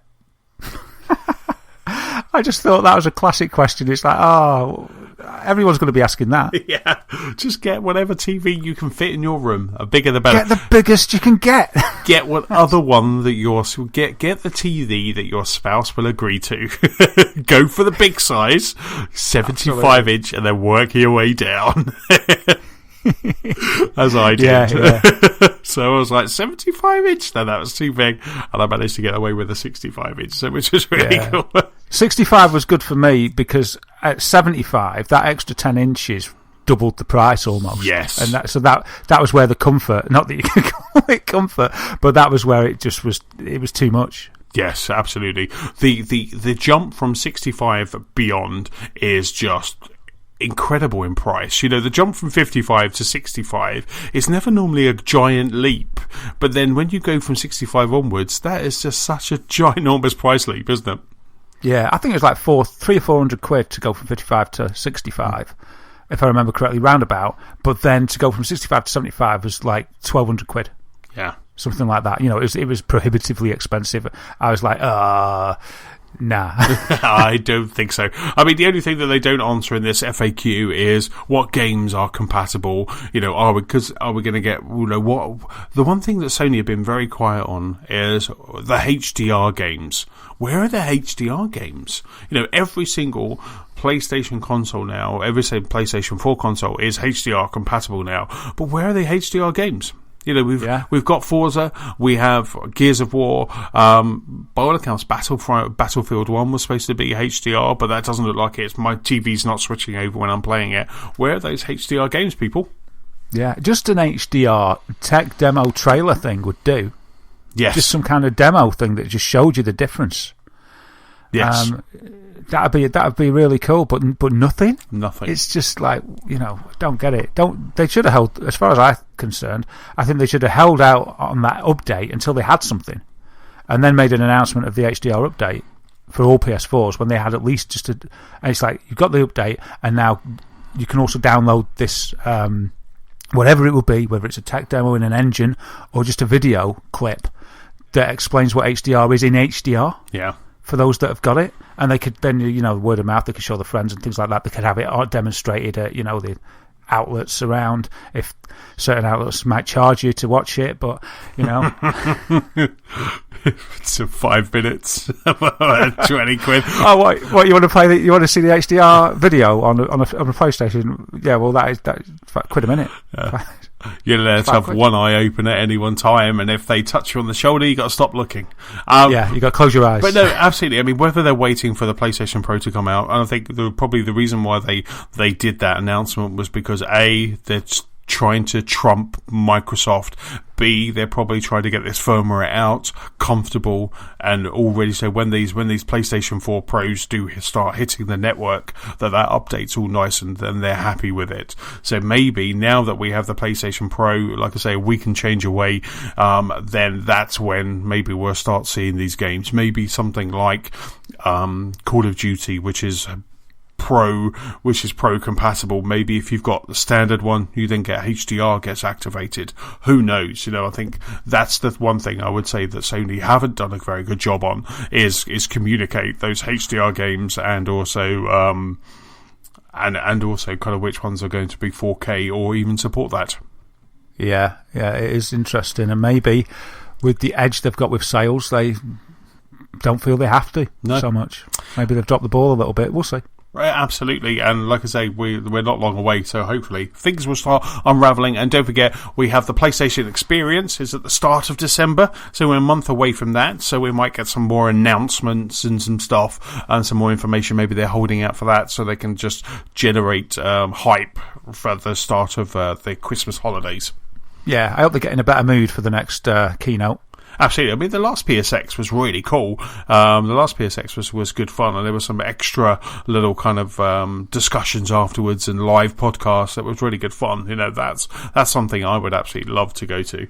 I think that was very good. So yeah, but anything's better than that PS4 Pro yawn fest. They had this ultra sexy, gorgeous piece of kit, and they made people fall asleep with it. So yeah, they have to do a lot better.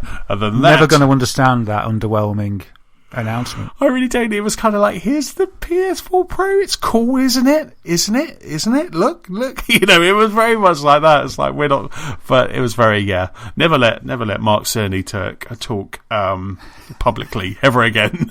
No, it's like Ferris Bueller, wasn't it? It's like PS4 Pro, anyone? PS4 Pro. For me, that's something that's going to run 4K gaming, kind of, HDR, it looks sexy. For me, that's should have been the most exciting thing. They were showing it on my TV.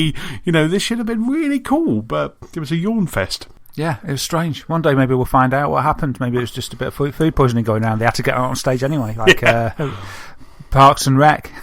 Just get on there and do it. Anyway, so that's PlayStation 4 Pro. I'll stick that on there. Next thing is November. PlayStation Plus lineup is up, and is actually a time of podding. So time that this is hitting your ears is also available now. So you can go and download these games right now. And there is a bevy of a game. So especially the first one, Everybody's Gone to the Rapture, is available for the month of November on PlayStation 4. If you haven't played this, I urge you to just download it, play it, just live in this 3D realization of an Archer's episode. It is absolutely superb. I love this game. I'm very much I love the walk 'em up genre. This does really lead into it. It's one of the first that really grabbed me, and so Everyone's Gone to the Rapture is available on November's PlayStation Plus. Have you played it, Daz? Did you play it? Yeah, you did, I got it. You were saying last week, wasn't you, that was that the one where your friend came round and... That's right. Yes. Yeah, I got it on release, and I was enjoying it with you. We were both enjoying it at the same time. You completed it a little bit ahead of me, and then a friend came round, and I was so loving this game, the visuals, that I just wanted him to play it because it was different as well. Because he's very much always it's another. It's all games just Call of Duty. I said no, try this one, but to give him the full experience, I needed to wipe the game because I didn't have facility to start a new slot or a new save. Or maybe I missed it. I think it didn't, though. And so I had to wipe my game, and then he played it, and he was enjoying it, and he played it for quite a while. But then he went home, and then I had to start again, and I was quite far in, and it was just, because you walk quite slowly, and I just sort of was too impatient. I was like, I've done all this, I just want to get to where I am, and it annoyed me a bit. But that was a long time ago. So this is actually quite good because this is gives me the impetus of this reappearing. It stirred me a little bit, and I think I'm gonna pick it up and play it. My copy that I already got, and get through it with all the PS Plus people. Absolutely. It's not a long game, is it? It's 7 or 8 hours. It's 7 hours. Less than that. It's less than that. You did it in a night, I seem to remember, because you got so hooked. And you were like, I had to stay up and finish it. I did it in 2 sittings, but then the last one, I think it's only about 3-4 hours tops, I think. I absolutely loved it so much. I even bought the soundtrack, listened to the soundtrack regularly when I'm working from home, when I'm working on a report or something like that. I'll have that soundtrack playing in the office, and it's such a great game. I really enjoy it. So Everybody's Gone to Rapture. Totally urge everyone to play that. We've also got Deadly Tower of Monsters. Whoa. Do not know what that game is about, but it's supposed to be I think it's like a B-movie sci-fi game. So it's definitely, I've downloaded it. It's worthwhile jumping into and maybe having a look. It's free after all. It's the only thing you're going to lose is your time. So it looks like it could be fun. So I'm going to give that a go. I'll probably report a bit more on that next week, and give everyone a heads up. But yeah, it looks like a very I think it is like a recreating B-movie sci-fi things, so I will do that. So that looks really cool. We've also got Dirt 3 on the PlayStation 3, which is the rally game Dirt 3. Costume Quest by Double Fine is available on the PlayStation 3, so a couple of really good games there.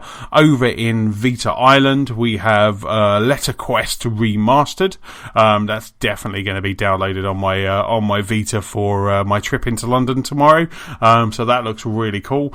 That looks good fun. And also something called Pumped BMX Plus, and Pumped BMX Plus is cross-buy with PlayStation 4 and PlayStation 3. It's also worthwhile noting that Letter Quest Remastered is also cross-buy with PlayStation 4.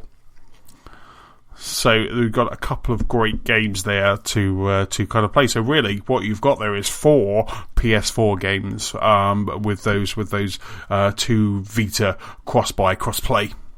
Yeah, I'll have a look at all of them. As we always say, why not? Why not, indeed? I was quite surprised, actually. I had a quick go of what was that game that I played? Dragon Quest Builders. Ah, it's good, that. It's really good. I was quite surprised because that's also out on the PlayStation Vita, and I was like, "Oh, I like the idea of this. This is almost like Nintendo Switch. You know, I can play it on the train going to Manchester. I can gather all of my inventory. I can just go and chop down trees. I can do all of that malarkey. And then when I get home, I can then fire up my PlayStation 4 and I can then start building and further on the quests, only to find that it's not cross-play or cross-buy. Oh, isn't it indeed? I made an assumption there that it was because it's out on both. Yeah, no. So it's for some reason Square Enix have decided that they are completely separate. So it's not cross-save, it's not cross-buy. They are completely separate. They share the same trophies, but they are completely separate games. Ah, well, good word of warning for people out there that think it's on both. Yes. I was thinking that would be the perfect kind of almost Minecraftian game for me because there's quests in it. It looked great. It looked really good. There's kind of like quests in it, so that would help me I'll just follow those quest lines. And I was thinking, this is really cool. And there's a couple of podcasts I've been listening to and they've been raving about it. And I was thinking, yeah, this could be really cool. I could do that on the Vita. I could do that on the PlayStation 4. So I had a bit of a research on it and found out that it wasn't cross-play or cross-buy. What a shame. Yeah, it does seem really good. I was disappointed there was no 2-player on it either, because I thought it would have 2-player. But it doesn't have that either. But it's a really good game. It looks great. It looks fantastic. Yeah, I played the demo and I thought it was awesome. No, indeed. That's what I was playing. I was just playing the demo, got out of that first area, got into the world, and I was like, this looked really good.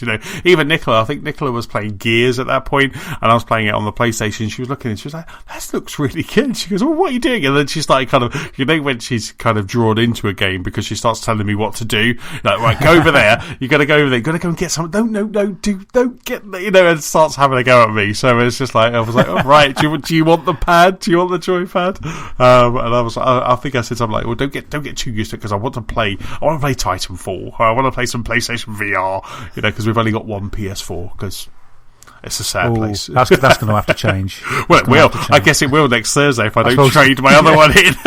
Yeah, well, you can't just have one PS4 Pro. Yeah, well, I could put the other PS4 behind the smaller TV. Yeah, I don't know because I don't think PlayStation, and this is not a dig at PlayStation, but I don't think PlayStation's as good as with the saves as Xbox is. I mean, because I'm just flipping between those two Xboxes all the time, and all it does is just says sync in your save, and then off I go. I'm into Forza, Then Nicola says, "All right, okay, I'm done now. I'm going to bed," and then I just turn off that log out, turn off that smaller TV, go over to the big TV, sync in your save, and then off I am. Off I go, and it's just perfect. And I don't think the PlayStation Network is as good as that. Robust. But maybe, yeah, as it's just as user friendly as that. So maybe I'll give that a go. Oh, interesting to hear your report on that. Indeed. So the next piece of news, sir, is with you. Yeah, just a quick one. This. If you're a fan out there, or if you've watched Stranger Things series, which is absolutely awesome, by the Duffer Brothers, which is sort of a cross between Spielberg and Stephen King. Yep. All wrapped up in an 80s adventure fest with some horror scares thrown in. Absolutely fantastic series. I think they're working on series 2 now. There is a point-and-click fan-made adventure game that you can play. Yeah, really, really cool.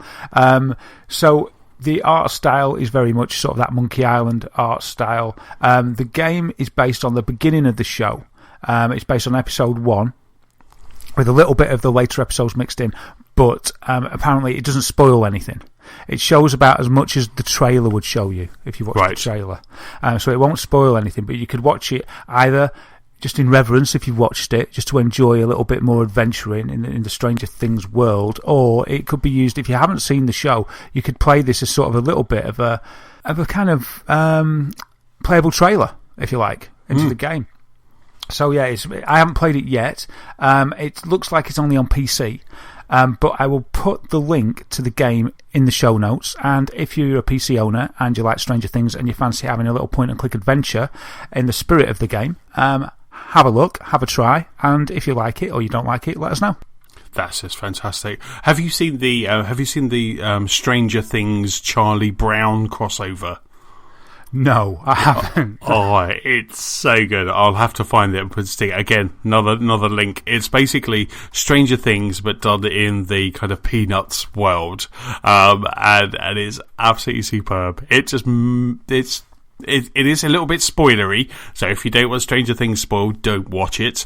It is a little bit spoilery, but it's very cool. It's very good. It's a little kind of mashup. I'll find it. I'll find the link and I'll stick that in the show notes because that is well worth a watch. It's hilarious.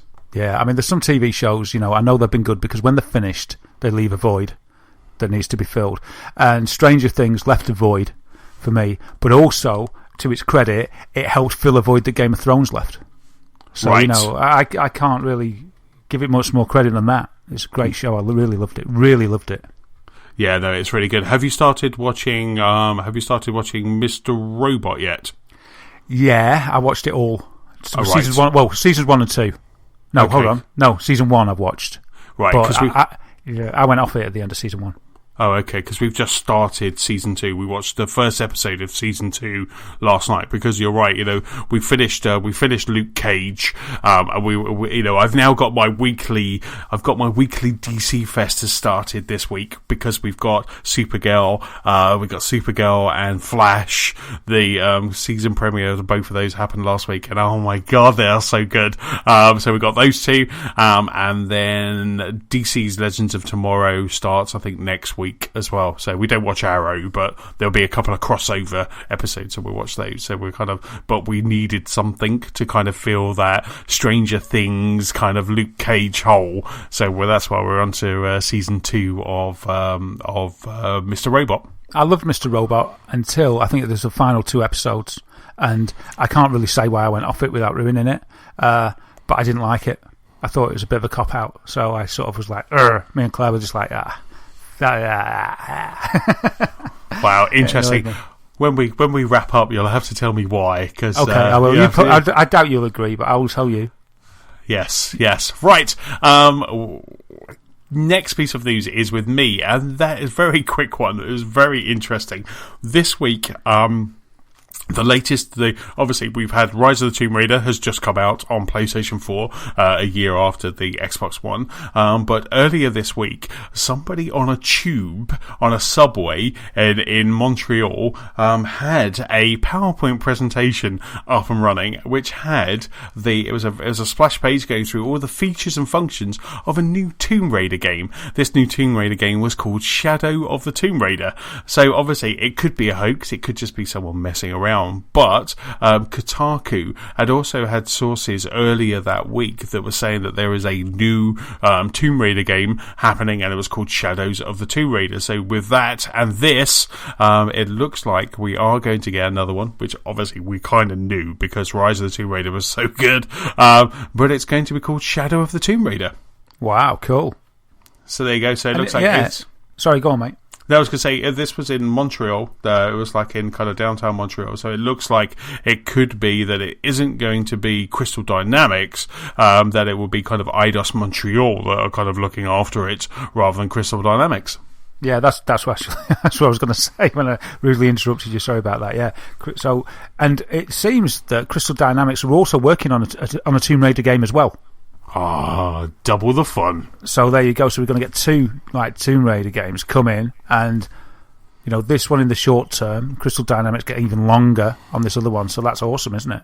It does indeed, and maybe one of them has a bit of a tie into the film that's coming out, because again, that podcast that I was listening to, where it was the chap from Crystal Dynamics that was talking about the Tomb Raider on PlayStation VR and PlayStation Pro, he was also saying how the movie, which is coming along, because he not only oversees the games, he kind of oversees all of the Lara Croft franchises. He said that the movie is kind of based in the latest Tomb Raider. Is based in that world. Oh wow, awesome. And Eidos Montreal, they're a good studio. They brought us Deus Ex Mankind Divided. Right. So, okay. You know, it sounds good. Yeah, it does indeed. But dude, don't do a PowerPoint presentation on the tube. Never put the kind of. I might just start kind of making up PowerPoint presentations and sit on the train, get to Manchester, so you can hit the news. Yeah, I'll start having Viva Pinata 3. Final Fantasy VII Remake Episode 1 to be released on Christmas Eve 2016. Just sit about with that and see how long it takes. Just have those words on the screen. That'd be so funny. And just see how quick it is before it hits a news website. It could be a new craze, just like game baiting. Yes. It really could. Oh, I'm so tempted. Maybe I was going to say maybe towards April, but then people would know it was a ruse. Yeah, you can't do it then. But I think you could really tempt out the fans, couldn't you? Yeah, and just make sure you don't get identified, so you could avoid the backlash. Yeah, indeed. Right, and then that is it for all of our regular news. Why don't we head over to the VR news desk for some quick news on VR? VR Desk. Hello and welcome to the VR Desk. Here we are, of course. Hi, Anthony. Yeah, it's a quick one. It's a pretty quick. I only got 2 items of VR today because I couldn't find much. I couldn't find much out there, and I didn't want to just talk about rubbish all the time. That's probably what I do most of the time, anyway. So we've got 2 items for you. The first one's quite interesting. Microsoft have been talking about their VR headsets that they're going to offer out to consumers. They're going to bring out headsets that offer what they call mixed reality.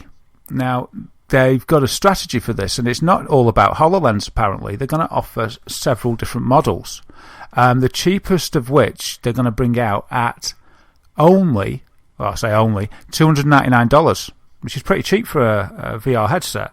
Mm-hmm. They're all going to be capable of mixed reality. They're going to be coming out or starting to come out next year. And they're all going to have this inside-out tracking, which means they don't need sensors on the walls, but they can tell where you are in real space, in real time. Very similar to, what the HoloLens does. You know, the videos you've seen of the HoloLens. They're going to have this on all of these VR headsets, as far as I can tell from what I've read. So they're saying that really there's a few problems with VR at the moment. First of all, the expense, which is fair enough. It's quite expensive, isn't it? And they're saying secondly that it's quite isolated, and you can't see the objects and humans in the room with you. So they say that's quite constraining. I think that's a problem in some ways. I don't think it's a problem for VR, because I think if you want a VR experience somewhere, it breaks the immersion. If I could see, say, you stood next to me, laughing at me, juggling or whatever in Middle Earth or whatever it is.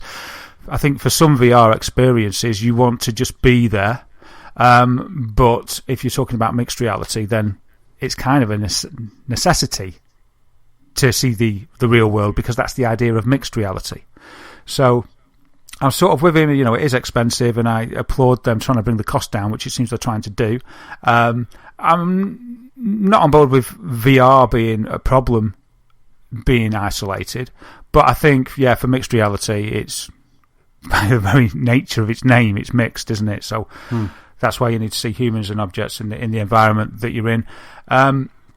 They've got quite a few different big names bringing out these headsets. You've got HP, Lenovo, Dell, Acer, and Asus.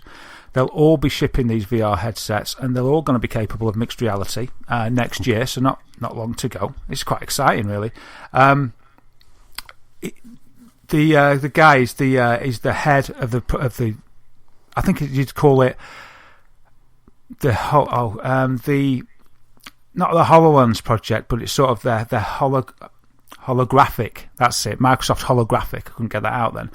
The head of that, Alex Kipman, he's saying that the demonstration of the technology, which has been showed on, I think we covered it on the podcast months ago, where a guy had I think pretty much a HoloLens headset, and he was walking around a virtual room in his house, and he had the TV on the wall, which he resized, and it walked around with him and stuff like that. That was using a working prototype of one of these headsets. He said that device is a working device. It wasn't, it wasn't just cardboard and effects. And he said that the top 5 original equipment manufacturers, which I just mentioned, HP, Dell, Acer, Asus, and Lenovo, are all fully behind this. So that's really interesting. I mean, Oculus have only just sort of announced a prototype where the sensors are actually built into the HMD. And they said it sounded like it was going to be a long time till that came out, because they wouldn't be sort of pulled or drawn on release. But Microsoft is saying, yeah, well, we've got that. We've nailed that already. That's sort of a fundamental part of what they want to deliver. So it's kind of a different slant on it, isn't it? Because they're looking. It sounds like they're looking specifically at sort of this mixed or augmented reality, or mixed reality, as it's been now called, rather than just the VR.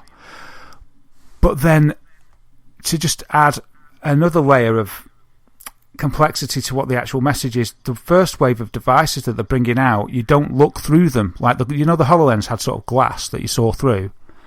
These, you can't see through these. So it sounds like you are sort of blacked out, but the technology must sort of draw in your surroundings. It must be like that. It must be like that. Yeah, well, that's really interesting. Yeah, but you're still tethered by a wire, because I don't think they've got it to a degree where they can wirelessly send graphics with that fidelity and frame rate to a headset. Mm-hmm. But you're not going to need to drill holes in your walls for sensors and things like that. You don't need to, need like a camera in front of you and all that malarkey. It's going to all be on the headset apart from that. Wow. So yeah, that's pretty cool. So next year we're going to see these dripping out. Now there is an event on, I think, December the 8th, and they're going to talk about this in more depth. So that's not long away. So a month and change, to borrow a phrase from yourself, and we're going to find out some more information about these new headsets from Microsoft, of which I presume we'll have the first inklings of what will partner with Scorpio as the console, because surely they'll be making a VR or a mixed reality headset for Scorpio when that comes out. It's certainly going to have the power to do it. Do you think that's what they're aiming at? Do you think that's what they're going to be that's going to be one of the hooks with it, and then it also does VR as well? I think it'd probably be sensible for them to do. If PSVR is still doing well by that point, I think so. And the money that they've spent on the R&D, why not? Because they're going to hit that extra base of people that don't own PCs. So yeah. I don't know whether it'll be the key. I don't know whether. Because at the moment they're just touting the 4K, aren't they? Like native 4K, most powerful console, 6 teraflops and what have you. But yeah, it makes sense. They're also talking about these headsets about lowering the power needed to run them. So they're quite proud about that. They're saying, at the moment it costs you like a $1,500 PC to run a decent headset, but they're saying that they've got that down to like $800, or even from a $1,500 system to a $500 system for you to be able to run one of these headsets on. And they're also going to target them at all different kind of needs. So if you're only interested in sort of the basics of VR, which I don't really know what that is, they sort of compare it to if you're just interested in playing the likes of an Angry Birds equivalent within VR, then the cheap headset will be available for sort of so much power or so much of an experience, and then you can pay more for better systems. But they've put the technology into the headset so that you don't have to spend as much on the PC, that's the stumbling block for a lot of people. So that's good. If they've got it down from a $1,500 system to a $500 system, that's like most PCs. We've talked about this before. We're saying, you need this headset and then you need this PC. Not everybody's got this kind of PC because, it's quite a lot. But when you get to that $500 mark, that's getting to most people's PC, isn't it? It really is. It really is. Again, previously when you got your PC, I was looking. I wanted to kind of have a bit of this VR as well. I'm glad I waited for PSVR, but I wanted to jump into HTC Vive with you. But I was looking at a small form factor PC, and that was that £500-600 PC. But there's no way that was powerful enough to power the experiences that you've had. So I had to exactly that. I had to sit and wait for it to kind of come out on PlayStation instead. So yeah, if they can reduce that, if they can make and we're getting closer to that the Oculus mock-up that we saw, where it was all just in the headset, wasn't it? The power was in the headset that we reported last week. Yeah, absolutely, and that's what I was going to speculate. That more power in the headset is going to offset from the PC, much like the processing unit does some work on the PSVR, doesn't it? Indeed. Yeah, so there we go. We're going to find out more when they in spring. In spring, we're going to find out more. Well, we're going to find more in December with announcements, but then the first headset is going to drop when the Windows 10 Creators Update hits in the spring of 2017, and that's when the first of these headsets are going to hit the streets. So that'll be really interesting. It'll be interesting to see what they say about these different grades. It's going to be quite confusing, I think. It's going to be hard with the messaging, because they're going to have all these different headsets by the sound of it. So it's going to be quite difficult. But I think the important thing is if they can get a good one out that's cheap, it doesn't need a big PC to run, then that's going to be quite accessible to a lot of people that have already got a PC. And it's good news for the Scorpio coming up.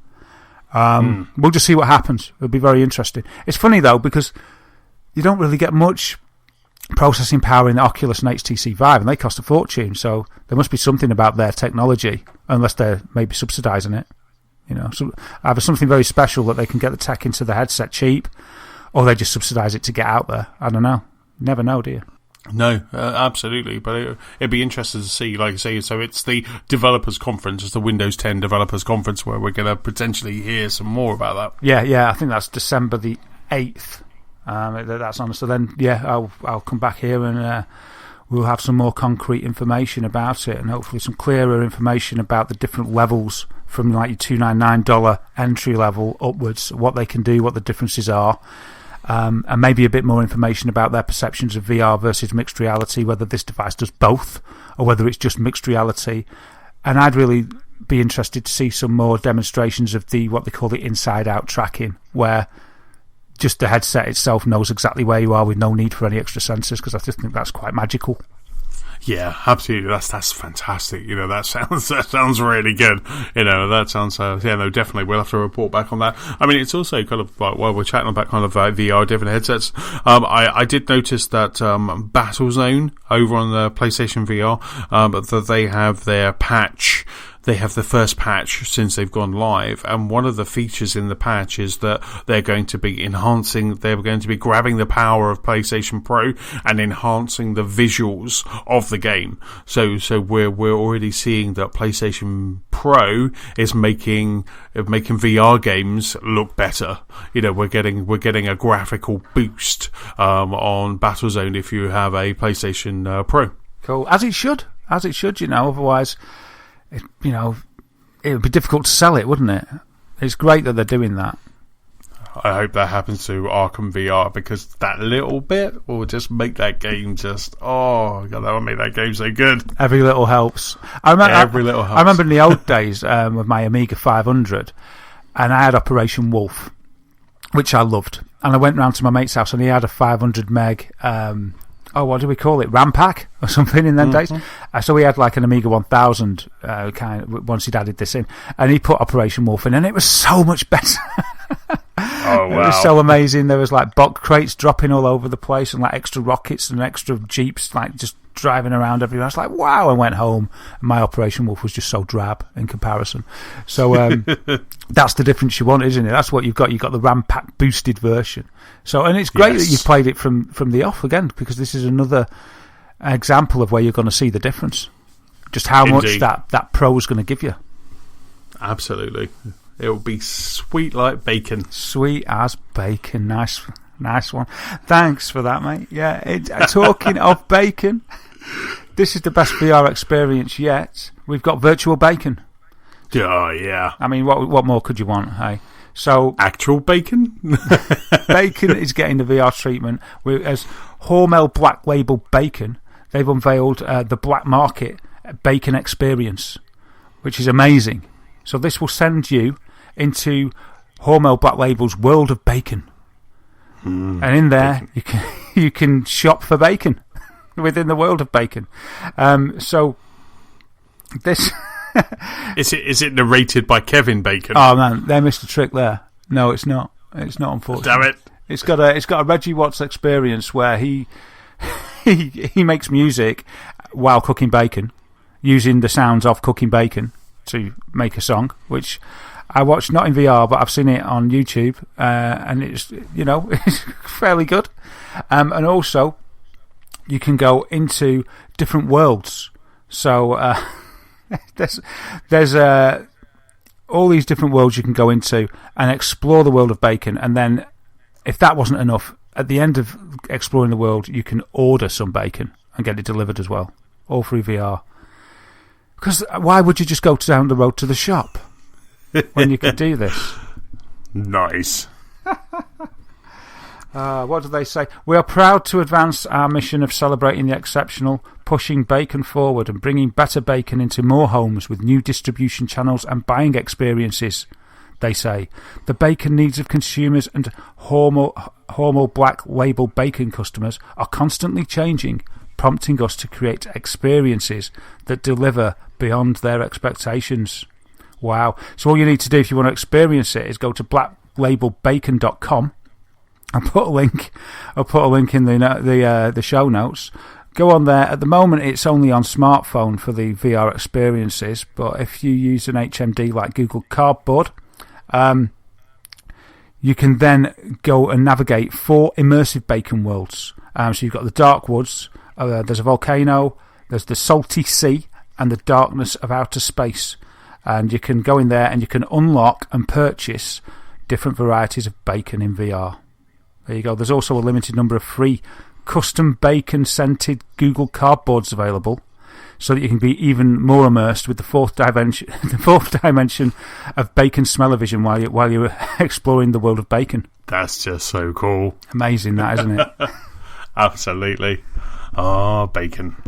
Bacon. I was looking at the picture of the Google Cardboard, and it's got a picture of bacon on it, but I actually thought when I looked at it that you were supposed to stick a piece of bacon inside there with you. That's so cool. But it is just a picture, but it's got the scent, that bacony scent, which I love. I think I best just stop there. Yes, that just takes the bacon. Right, on that note, on that bacony note, we will wrap this episode up. So that's about it. Big thank you for listening. Don't forget you can keep up with us at gamersofthespark.com. That's where we're going to be sticking all of these links to great things like Bacon VR, Charlie Brown mashup with Stranger Things, and a lot more. You can also find us on Facebook, on Twitter, we're at Lost Spark Pod. You can also find us on YouTube and also on the Gamers of Lost Spark PS4 community and Xbox Club. Darren, where can we find you online? Yeah, you can get me as Wythermator on PS4, Xbox One and Twitch, Dazagamer on YouTube, and at Dazwitham on Twitter. Wonderful. For me, I am Chessman on Xbox Live. I'm PS-Chessman on PlayStation Network and Chessman UK on Twitter and Nintendo. Don't forget, if you have any feedback, please send it to our email address. That email address is feedback@gamersoflostspark.com. Also, if you're feeling generous, please leave us a review on iTunes. That's about it. We'll catch you next week. Bye. Bye.